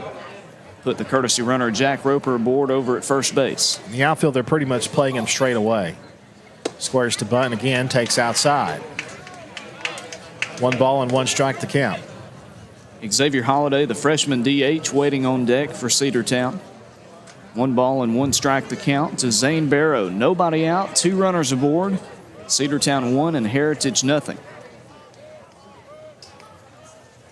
Barrett the stretch. Squares to bunt again, does Zane. The 1-1. He bunts it, and he bunts it foul. It's 1-2, and that bunt try will probably go away now. And it looked like it was ball 2 that he tried to bunt. That pitch kind of came inside on him, but he was already going around. When it's inside, it's hard to pull back on a bunt, especially when it's easy to accidentally tap it and get a foul ball anyway. Might as well go through with it. So Zane will swing away here on a 1-2 pitch. Runners first and second. The pitch. Swung on, fly ball to left field. Left fielder is there. He'll make the catch, and Cole's going to have to head back to second base. No chance to advance. That'll be out number 1.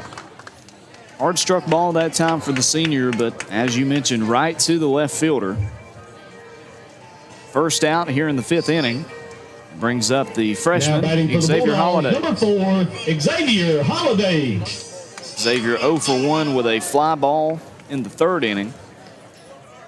It was a sacrifice fly that moved Roper from 2nd to 3rd. We'll see what he does here. Runner still first and second.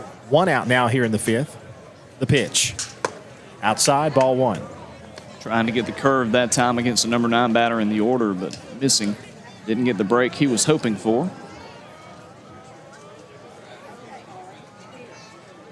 Zach Barrett back in there. Now he will stretch, look to second. The pitch. Ball hit to center field and down for a base hit. Red light applied at third base. They're loaded with 1 out, and guess who's coming to the plate? It's Dylan Cupp. You know the old adage where they say, well, you just walk them. You can't walk them when the base is loaded.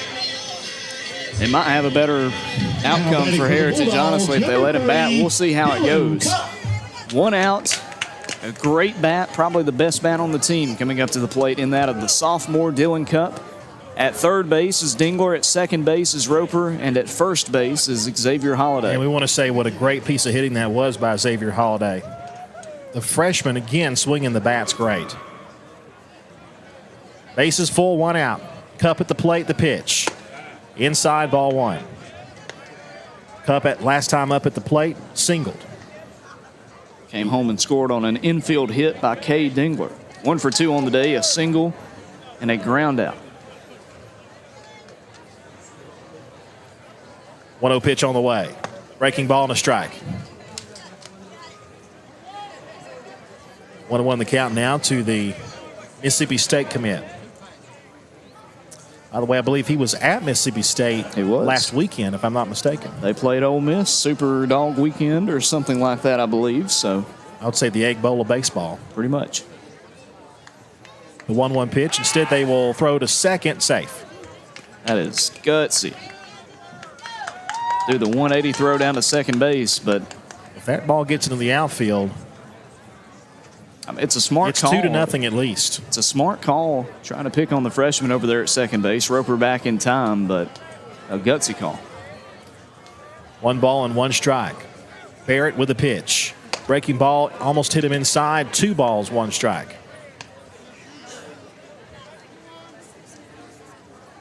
What you do not want to do right here if you're Barrett is throw something out of the zone. Creating a hitter's count for Dylan Cupp. Bases loaded, 1 out, 1-0 Cedartown, bottom of the 5th. The 2-1. Swung on, ground ball to shortstop. He bobbles for a moment, and he is out at second base. The run does score. It's 2-0 Bulldogs, but he's safe at second base. Goodness. That might have been a gimme call at second base. Cedartown 2-0 now, but looked like Xavier Holiday beat the throw over to second. Now batting for the Bulldogs, number 2, Reese Tanner. So that goes down as a fielder's choice, but the RBI given. And runners will be at first and third now with 2 out. And Reese Tanner now the batter, and the catcher asked for time. He's got it. And Cannon Stafford gives some signals to his infield. Fast runner at first base and Dylan Cupp. Yeah, watch for him to run. I would not be shocked if he did it right here. Got Roper at third base here as well. The stretch. The pitch, he goes down the middle, low, and they'll fake the throw to second. And Dillon's got it swiped. 1 ball, no strikes. Add to that score record. For those who missed it on Friday, Dillon Cup broke the single-season stolen bases record at Cedartown High School. Had 32, but I believe he had 33 or 34 by the end of the night, adding another one there. That record previously held by Miles Mingy, another shortstop for the Bulldogs. Cup at second base, Roper at third base. 2 runners in scoring position for Reese Tanner, the sophomore looking for his first hit of the day. What a pitch. Almost hit him inside. They're going to say it did hit him. It's a hit batsman. They're going to have to send him back to third base. Crowd cheers, but he will head back to third, so you wipe the run off the board, but it's going to be bases loaded, and now you got to face Cade Dingler with the bases loaded. Dingler with an RBI hit his last time up, but it was an infield hit. Number 8, Cade Dingler. As long as he can drive in the run and keep this inning going, Dingler trying to be clutch here in the bottom of the 5th inning on senior night. 2-0 Cedartown. Dogs have scored a run in this inning, a run in the previous inning, trying to get more here. A base hit to the outfield would score at least 2. If it's an extra base hit, maybe 3. Dingler's got the power to do it. Barrett with the pitch. Bounced up there, away from the catcher. Here comes the runner from third. He'll score. Everybody else moves up. It's 3-0 Dogs. Well, Jack Roper had to score twice that time, but he comes home again, and it's 3-0 Cedartown. Cup moves up to third base. Tanner now at second base. 2 in scoring position for Dingler.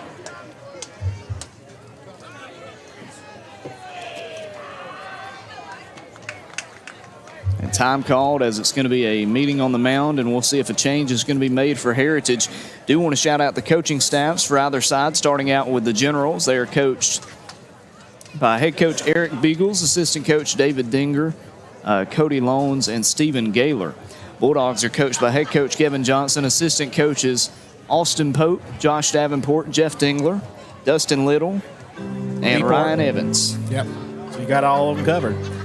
Again, a look at the region standings. Heritage atop the region with a 13-2 record. Bulldogs 12-3 in region play. Northwest Whitfield in third at 9-6, and Central in fourth in the region at 7-8. And Central very close. They're only a couple innings away from clinching a spot in the playoffs, as they are leading Northwest Whitfield 1-0 in the bottom of the 5th inning up in Tunnel Hill, Georgia. Gary Martin, you're the man, although my arteries may not thank you for it. So second and third, a 3-0 lead for the Bulldogs. The pitch. Breaking ball and a strike. 1 ball and 1 strike now, the count to Cade Dingler with 2 out.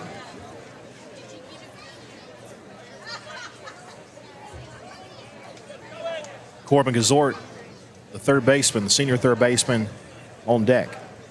1-1. Breaking ball outside and low, 2-1. Cedartown 3 and Heritage 0 here in the bottom of the 5th inning. 2 out. But the Bulldogs trying to strike for more. 2 very fast runners aboard in scoring position. A passed ball means another run. 2 balls, 1 strike. The pitch. Fly ball hit deep to left field. He's still going back to the fence. Over the fence. That ball is off the fence. He knocked it down. 2 runs are going to score. He was able to save it from being a home run, but he still knocks it down. 2 runs still score. It is 5-0 Bulldogs. He just missed hitting it out of here. How about 3 RBI on the day for Cade Dingler, the senior showing up when it matters most here on senior night. 4 runs in the inning for Cedartown, and the Dogs lead 5-0 here in the bottom of the 5th. Number 10, Corbin Kazort. That ball would have been out of here had he not tried to reach up and knock it down. He almost caught it, but it had home run distance. And now Corbin Kazort would like to do the same thing, but maybe hit it a bit farther. Dogs lead 5-0. Here's the pitch to Corbin. He checked his swing. They're going to call that a strike. Holy smokes.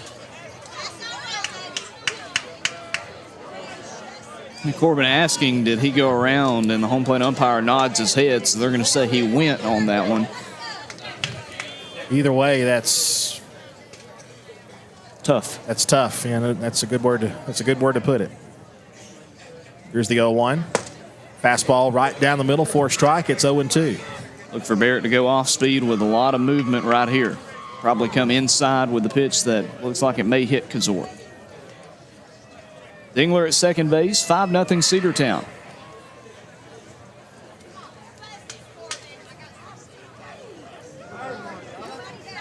Nothing in 2.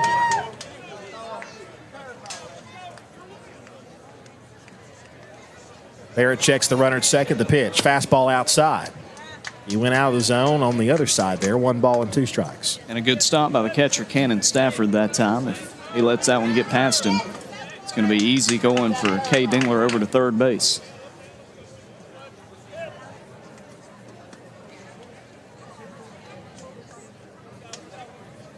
One ball, 2 strikes, 2 out.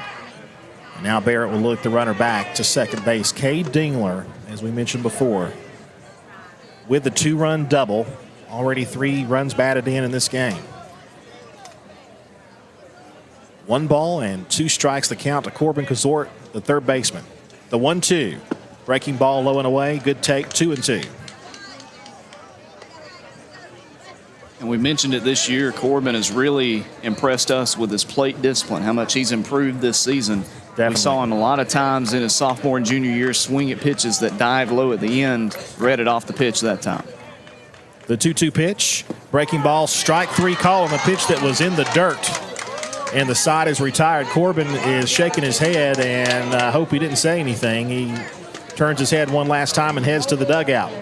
We'll head now to the 6th inning. Cedartown, though, strikes for 4 and leads it by a score of 5-0. Back after this. Cedartown Automotive is your one-stop for all your automotive needs. Oil changes, new tires, or tire repair, brake work, tune-ups, air conditioner service, or repair, think of Cedartown Automotive. Cedartown Automotive is a longtime supporter of Cedartown High School athletics here on WGAA. Cedartown Automotive on East Avenue in Cedartown. Give them a call today at 770-749-5040 or stop by their beautiful location for fast and friendly service. And all the folks at Cedartown Automotive say, go Dogs! Daniel's Green Services and Handyman, your best choice for total home renovation or even small projects. 770-862-1240. 770-862-1240. Painting, siding, concrete, windows, pressure washing, flooring, drywall, doors, roofing, electrical, and even lawn care. They're fully insured and will do a great job. Check them out on Facebook, Daniel's Green Services and Handyman, your best choice. 770-862-1240. Cedartown High School Baseball is on the Big Double A.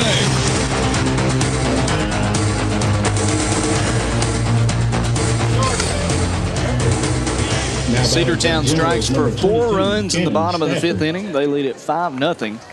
Heritage 6 outs left in this game to score 5 runs. And we'll see if they can get it going, starting out with the catcher, Cannon Stafford. Dylan Cupp in his 2nd inning of relief work. Got 3 quick outs in the previous inning. Hit down the first base line, and that's a fair ball. Rolls into the right field corner. Cole Dingler up with it. Throws to the cutoff man, and it'll be a stand-up double to lead off this inning. 2nd time that ball has been hit down the first base line and fair. Dingler got to it in a hurry. Nothing he could do that time. It's a double right off the bat. Now batting for runner in scoring position. 14, Gage Shaver. Ian Stafford there going to let him run for himself with nobody out as Gage Shaver comes up. Shaver 0 for 2 with a strikeout and a flyout. Both of those against Reese Tanner. There's a little nubber hit off the bat. It's going to be off his glove, and it's going to be fair because he touched it. If he doesn't try to get that, it's going to roll foul. 1st and 2nd, nobody out. And Cupp is, I hope he's just upset with himself and not hurt. I think he's just upset with himself. He tried to dive for it, didn't quite get to it, and he touched it in fair territory, and it stays fair.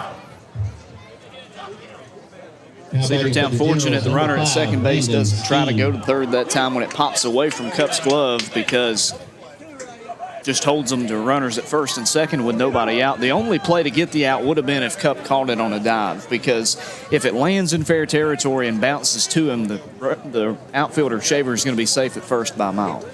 And it's probably more of a probability. There's a strike called to Landon Skeen, the left fielder, nothing in one. A higher priority or higher probability that it would hit the ground and roll foul, more so than the chance that he was going to have to catch that. Boy, and when he dove like that, I just had visions of Ronald Acuna Jr.'s injury. The 0-1, swing and a miss, nothing in two. Heater that time from Dylan Cup, and it's a moment when you wish we had the readers that Lake Point has. Well, and Dylan is our Ronald Acuna. We don't want to lose him. He is heart and soul pretty much of the team. The 0-2 pitch. Fastball just missed outside. 1 ball, 2 strikes. This is the left fielder, Landon Skeen. Third baseman, Brady Chandler, waits on deck. He's 2 for 2. Skeen with a ground out and a pop out. Dylan checks the runner at second, the 1-2. Fastball pops away. Everybody's going to move up second and third. So there goes the conventional double play. And it's 2 balls, 2 strikes.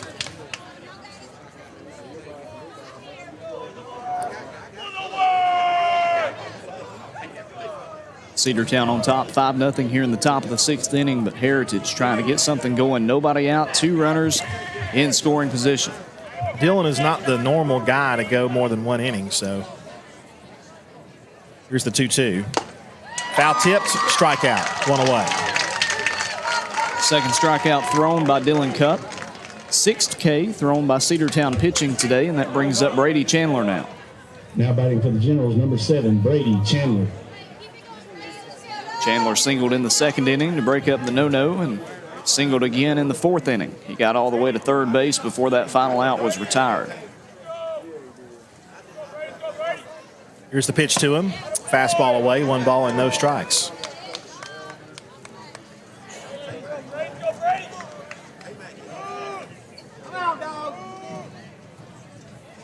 Probably the best chance that Heritage has had to score so far in this game. 1-0 pitch. Fastball strike. Who knows how fast that one was. Kind of wish somebody had a radar gun here. There was somebody here Friday that had the radar gun. It's one where you feel bad for the catcher's mitt. The 1-1 pitch. Fastball low and away, 2-1. At Lake Point, he was topping out at 85, 86 with his fastball. It's pretty good for a sophomore. Especially one that's not really projected to be a pitcher at the next level. No, he's a sophomore all the way as far as that goes. There's another pitch that missed outside. It's 3-1, and he's a pitch away from loading the bases with 1 out. Chandler here at the plate. JT Eaton waiting on deck with 1 out. Runners at 2nd and 3rd. 5-0 Cedartown leads it. Hitters count 3-1 pitch. Swung on, fouled away to the right side, and it's going to be 3-2. That one goes to Doc Ayers Field. Some fans up there on the hill watching from up there. They got a good view of this game. I'd say there's probably about 250, 300 people here watching this game. Really good turnout, one of the best of the year. And a lot of folks traveled from Heritage as well. And that's a long drive. The payoff pitch. Ball 4, they're loaded.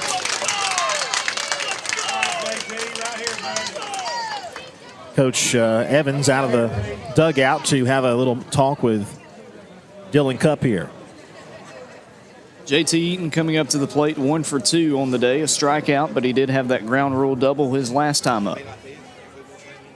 Base is full of generals as Stafford's at 3rd base, Shaver's at 2nd base, and Chandler standing on 1st base. Only 1 out here in the top of the 6th inning. And if you recall, that ground rule double, the fact that it was a ground rule double saved a run and saved the shutout as of right now. For the Generals, number 28, JT Eaton. Infield will probably play in here. A ground ball is going to come to the plate. 1st and 3rd are playing in on the grass. Middle infielder is playing up the middle for maybe a double play. If it rolls to the corners, it's probably going to come home. pitch. Fastball just upstairs, 1 ball, no strikes. Might have been a tad inside as well.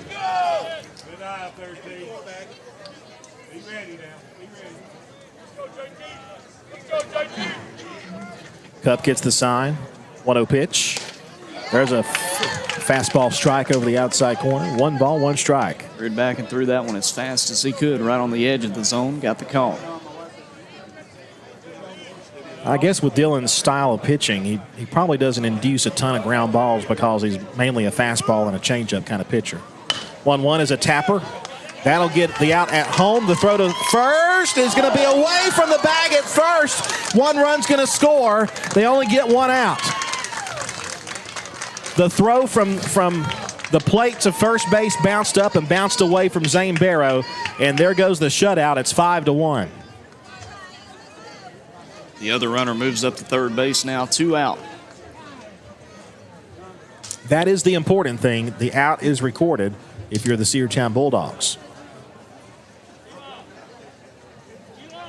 And it looks like a courtesy runner will be placed in there.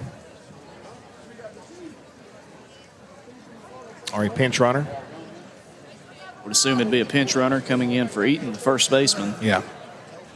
Looks like it's number 9 coming in. That'll be Eli Tetherow. a sophomore. Home plate umpire makes note of the change, and now the pitcher, Zach Barrett, will be the batter. Score update from Tunnel Hill as Northwest Whitfield has battled back. They lead Central 3-1. Remember that Cedartown needs to win 1 this week, or Northwest Whitfield needs to lose 1 to Central this week for Cedartown to officially clinch a home playoff series. And then that series you mentioned, Now batting for the Generals, number 21. Northwest Zach and Central Barrett. shifts to Central on Friday. And, you know, playing down there at Central, that's a tough place to play for any team. So the pitcher, Zach Barrett, with a chance to help himself here. It's a 4-run lead for the Bulldogs, 5-1 with 2 outs here in the top of the 6th. Fastball high and tight, ball 1. You want a appeal if you win around, says no. So it is ball 1, 1 ball, no strikes.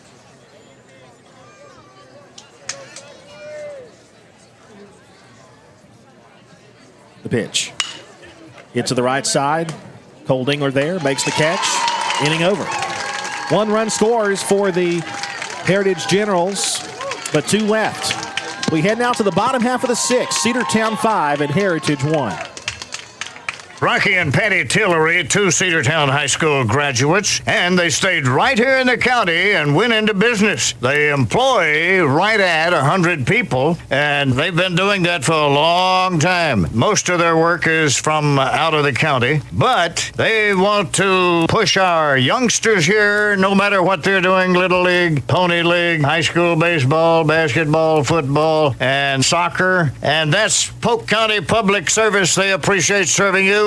Coverage of Cedartown High School Bulldogs baseball on the Big AA is brought to you in part by Republican State Representative Trey Kelly of Cedartown. This is Representative Trey Kelly. Amy and I want to wish all the players and coaches a safe and successful season. You've worked hard to represent us on the field, and I'm proud to represent you in the Georgia House of Representatives. Again, this is Representative Trey Kelly, and I want to thank you for listening to the Big AA. Go Dogs! This announcement paid for by State Representative Trey Kelly, kellyforhouse.com.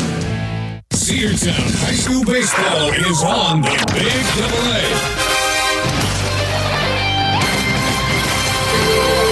5, 6, and 7 batters will come out for Cedartown. Denver Nail, Cole Dingler, and Eli Barrow as we start the home half of the 6th inning. Cedartown holding on to a 5-1 lead. Great job by the Cedartown defense to only allow that 1 run after having the bases loaded with 1 out in the top half of that inning. The only run scoring on a throwing error as well, despite the bases being loaded. And I'm sure Eli would like to have that play to do again, but because you have the big lead, it doesn't hurt as much, and he may have a chance to pay that back here, as he will probably have a chance to bat here. It'll be Denver Nail, Cole Dingler, and Eli Barrow, so he will have a chance here in this inning. Denver comes up 0 for 2 with a ground out and a line out. Breaking ball for a called strike, 0-1. The pitcher, Zach Barrett's gone the whole way for the Generals in this one. It feels like he's gotten a little bit better as the game's gone along, despite that 5th inning. There's a hard hit ball to left field and down for a base hit, so Denver Nell continues to swing a hot bat. A solid struck ball to left for a leadoff single. And that will bring up to the plate Cole Dingler, who's also been swinging a good bat. Now batting for the Bulldogs, number 7, Cole Dingler.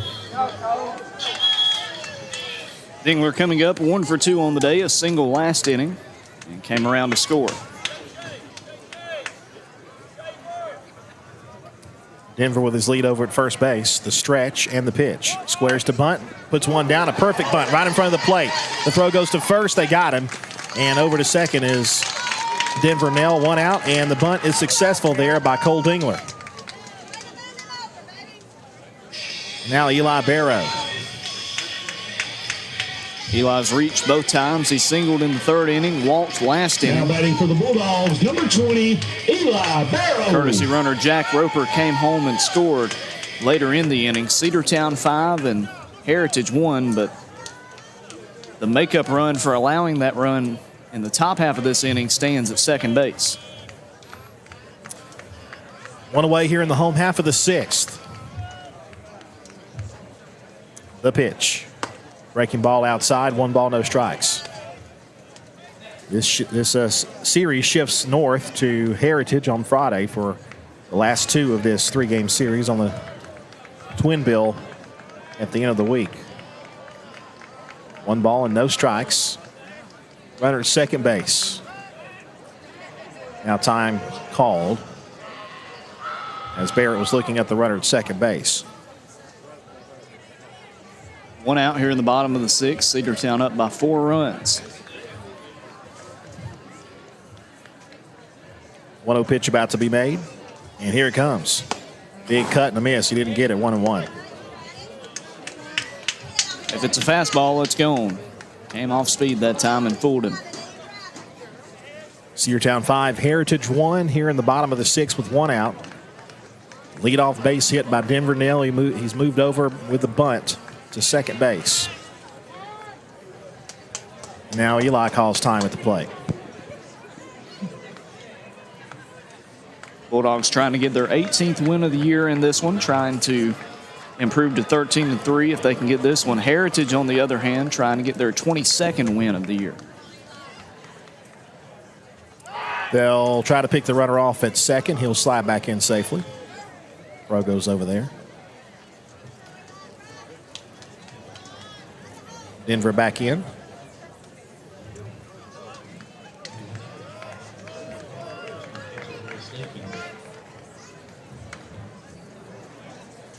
One pitch.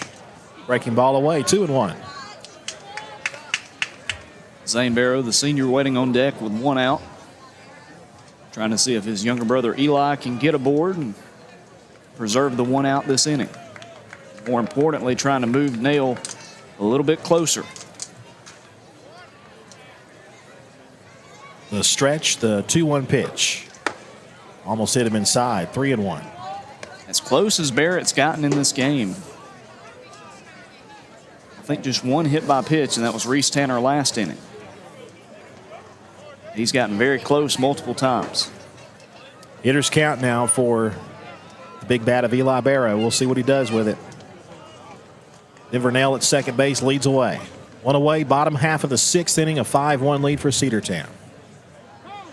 Now they'll have time called. The throw went down to second, but time was called first. So even if he was tagged out, it wouldn't have counted. Nail was safe as well.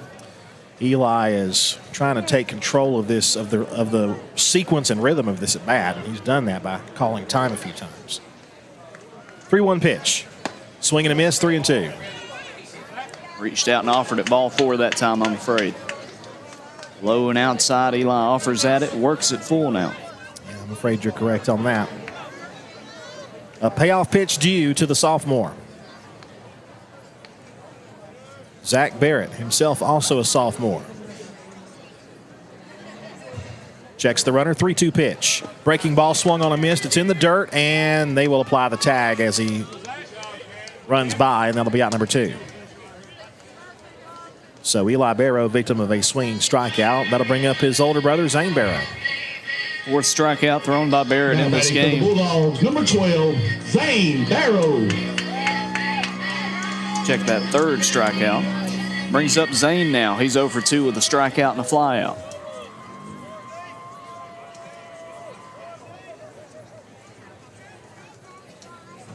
Pitch to Zane Barrow, swung on, tapped foul, 0-1. Xavier Holiday waits on deck if Zane can get aboard here.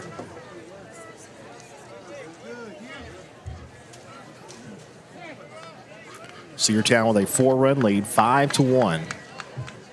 Heritage down to their final 3 outs when we head to the 7th inning, but the Bulldogs hoping to pad the lead a bit more. The 0-1. High and away. 1 ball, 1 strike. Zane, the only senior in the lineup yet to reach here on senior night. 2 out here in the bottom of the 6th inning, and Denver Nail at second base. Cedartown leads 5-1.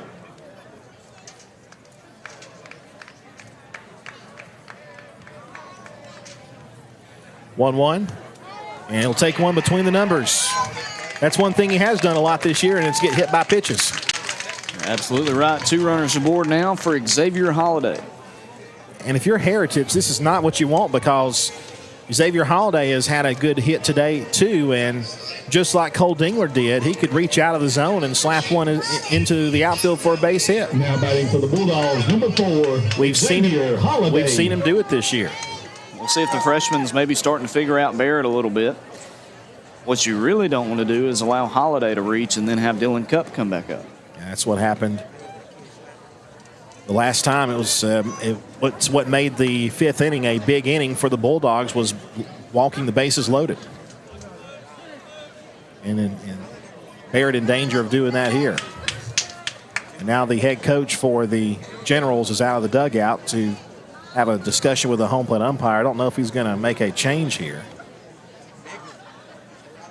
He doesn't go to the mound first.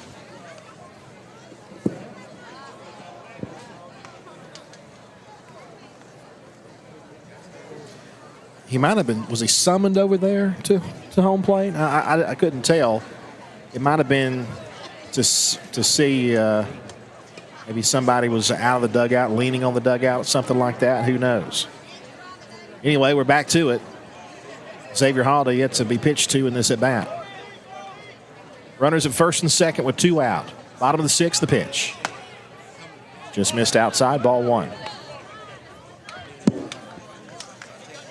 Holiday 1 for 2, a single last inning.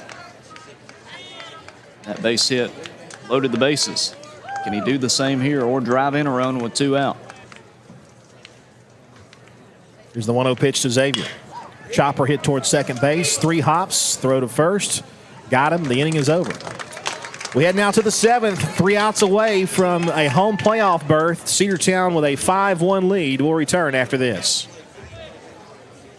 Are you ready for steel? Equipment, that is. At Croker's Hardware in Cedartown, we've got all the steel equipment. Blowers and shredder vacs, chainsaws, augers and drills, trimmers and brush cutters. We're very proud to be a retailer for the steel product line. As an independent dealer, we can provide many services that the big box chain stores just can't match. Our friendly and knowledgeable staff is always ready to help you select the equipment that meets your specific needs. So call Croker's for a steel today. That's 770-748-4842 to learn more about steel in Cedartown.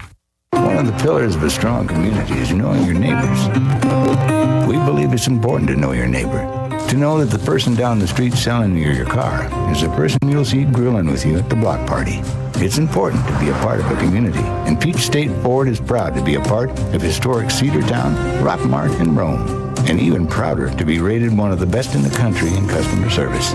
Nobody knows trucks or people like Peach State Ford. 2076 Rockmart Highway, Cedartown, 866-872-6660. Cedartown High School Baseball is on the Big Double A.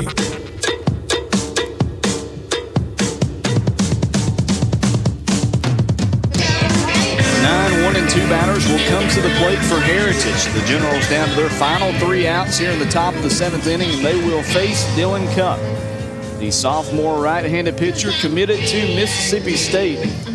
To be an infielder, he'll come out and try to get the final 3 outs. He has pitched 2 innings in relief, allowed 1 run last inning. He'll try to get through unscathed and hold on for the save here in the top of the 7th inning at the Dog Pound. And a win, as you mentioned before we went to the break, will secure Cedartown a home playoff series in the first round. J.J. Hunt, C.J. Robertson, and Kay Kinneary are due up here for the Generals. Top of the 7th, 3 outs to get for the Bulldogs. Dylan Cupp looks into Barrow, the wind, the pitch on the way. Down low, 1 ball, no strikes. Hunt is 0 for 2 with a ground out and a strikeout. But he's made some defensive gems over at shortstop for the Generals. You're right. 1-0 pitch. Up the middle, back to the mound. Look what I found, says Dylan Cupp. He'll throw over to first base to get the first out. Just instinctively winds up in his glove, throws over. 2 pitches, 1 out here in the 7th inning. That brings up the star batter, C.J. Robertson. C.J. Robertson. C.J. is going to be a very talented hitter at the next level, but can he get aboard here? He's 0 for 2 with a pair of flyouts, hard hit, and 1 walk. Well, the kid is built too. He is a big left-handed batter. Takes a strike over the outside corner, 1-1, or no balls and a strike rather, with 1 out.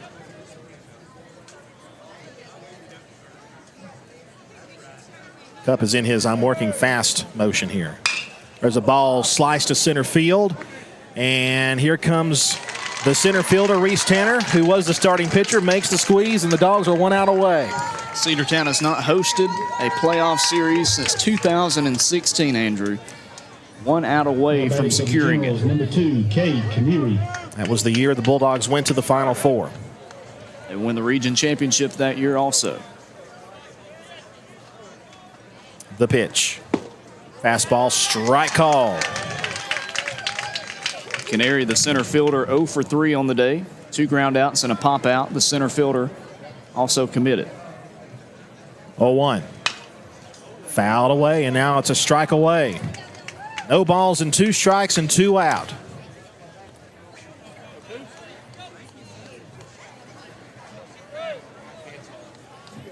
Cupp has his baseball, looks in.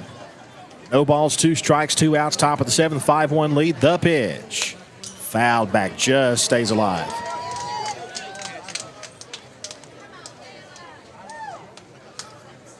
No balls, 2 strikes, 2 out. Bases empty for Heritage down to their final strike here in the 7th inning. Cedartown 5 and the Generals 1. And time called. Now he steps back into the box. The 0-2 swung on and fouled away again. Dylan dropped down to a sidearm pitch and was trying to fool Kinneary, and he fouls it away. 0-2 the count. The stretch. The 0-2. Just missed outside. Dylan thought he had a strike. 1 ball and 2 strikes the count. Stafford on deck, but there are 2 out. The 1-2 pitch. Hit to center field and down for a base hit. Blooped it into shallow left center field, and the Generals are still alive here in the 7th. Kinneary not to be held hitless today. He gets aboard with his first base hit. Brings up the catcher, Stafford. He has reached twice, once on an error in the first inning, then on a double last inning. And he struck out in the 3rd.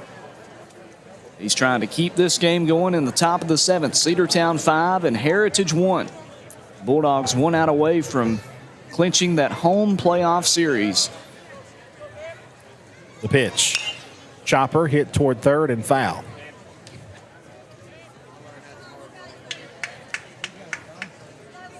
If Cedartown can hold on here, they would at least guarantee themselves they would play a 3rd seed.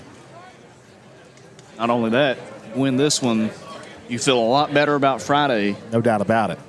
instead of having your back up against the wall on the road for a doubleheader.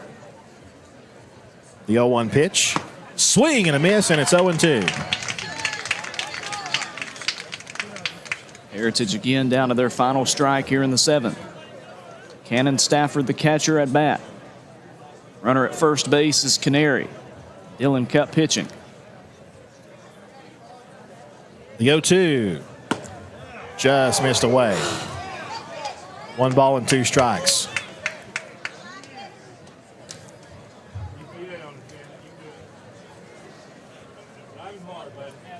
Cupp gets the sign again. 1 ball, 2 strikes. The pitch. Strike 3 called. Cedartown has a home playoff berth. And the final score, Cedartown 5 and Heritage 1. How about those dogs, Logan Maddox? Cedartown, for the first time since 2016, will play a home playoff game series here at CHS. And we'll come back and wrap this one up. Cedartown High School baseball on the Big AA 106.1 FM and AM 1340, YouTube, Facebook Live, and the NFHS Network. Livewire Surplus. Stop in today at 546 North Main Street. New items are arriving all the time. At Livewire, they have unbelievable deals on lawnmowers, weed eaters, and leaf blowers. But that's not all. How about your patio? Livewire has top-of-the-line grills, patio tables and chairs, fire pits, and so much more. All fresh off the truck, brand new, still packaged, and price to sell. Livewire Surplus, 678-861-5021. Take your truck. You're going to need it to load up on the savings. You know texting while driving is dangerous. That's not new information. Yet most people admit to doing it anyway. Drivers are 23 times more likely to be involved in a car accident while texting. Know the facts and wait to text. The danger is real and it applies to you. Auto Owners Insurance. The no problem people. Information provided by Virginia Tech Transportation Institute. Burgess Insurance Services in Rome, 222 North 5th Avenue Southwest, 706-234-5680. And in Cedartown, 114 South Philpott Street, 770-748-4165. Cedartown High School baseball is on the Big AA.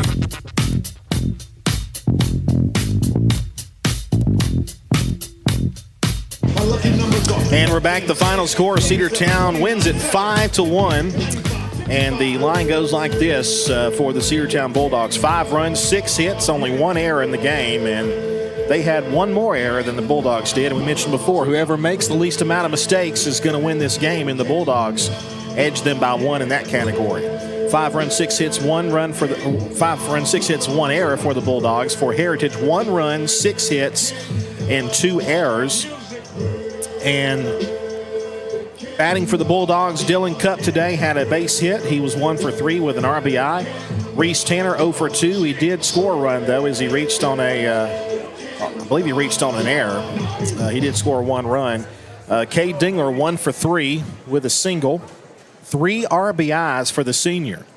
Corbin Kazort walked 1 time, struck out once. He had 2 official at-bats. Denver Nell 1 for 3 on the day. He had a good day at the plate. Cole Dingler today was 1 for 2, had a run scored. Eli Barrow 1 for 2, a walk and a strikeout for him. Zane Barrow 0 for 2 with a strikeout, and Xavier Holiday with a base hit in 3 trips to the plate. Reese Tanner gets the win. He goes 4 innings, walks 1, strikes out 4, gave up 3 hits. Dylan Cupp gave up 3 hits, 1 run, 1 earned run, 1 walk, and 3 strikeouts. I think that's Dylan's first earned run in, I think you have to go all the way back to the Rockmart game when he gave up that home run in the 7th inning. I think you're right. So his ERA doesn't change a whole lot, but Cedartown gets the win, and most importantly, a home playoff berth for the first time in 5 years. The Bulldogs will host a playoff series here at Cedartown High School.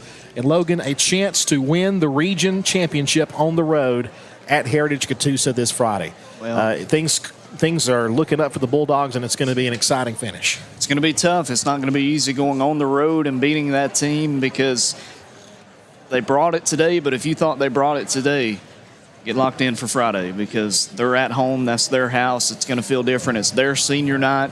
All the emotions that Cedartown had that kind of propelled them in the middle innings when everything was kind of in flow, and we'll see how it goes. Cedartown stepped up. That's probably what Heritage is going to do on Friday. The Bulldogs are going to have to be prepared for that, but you've just got to win 1, and no matter what, feels a whole lot better than saying you have to win 2. No doubt about it. Cedartown wins by the score of 5-1. We'll be back with you on Friday for the doubleheader up at Heritage Catoosa up in Ringgold, Georgia. So you be sure to join us for that. We will have playoffs, and we will be at home against who and when. We will let you know when we know that. Logan, final thoughts on this one? Huge win for Cedartown. That's a big dub for the Dogs, but you can't sit and gloat about it. You've got to go on the road. You've got work to do on Friday. You said it. You said it indeed. And the Bulldogs with a big win today. And a good senior night for our seniors as well. Friday night, we'll be back with you for the doubleheader from Heritage Catoosa. For Logan Maddox, I'm Andrew Carter. Remember, when the Dogs play, you'll hear them here on the Big Double A. Have a great evening, folks, and thanks for joining us for Bulldogs baseball on the Big Double A.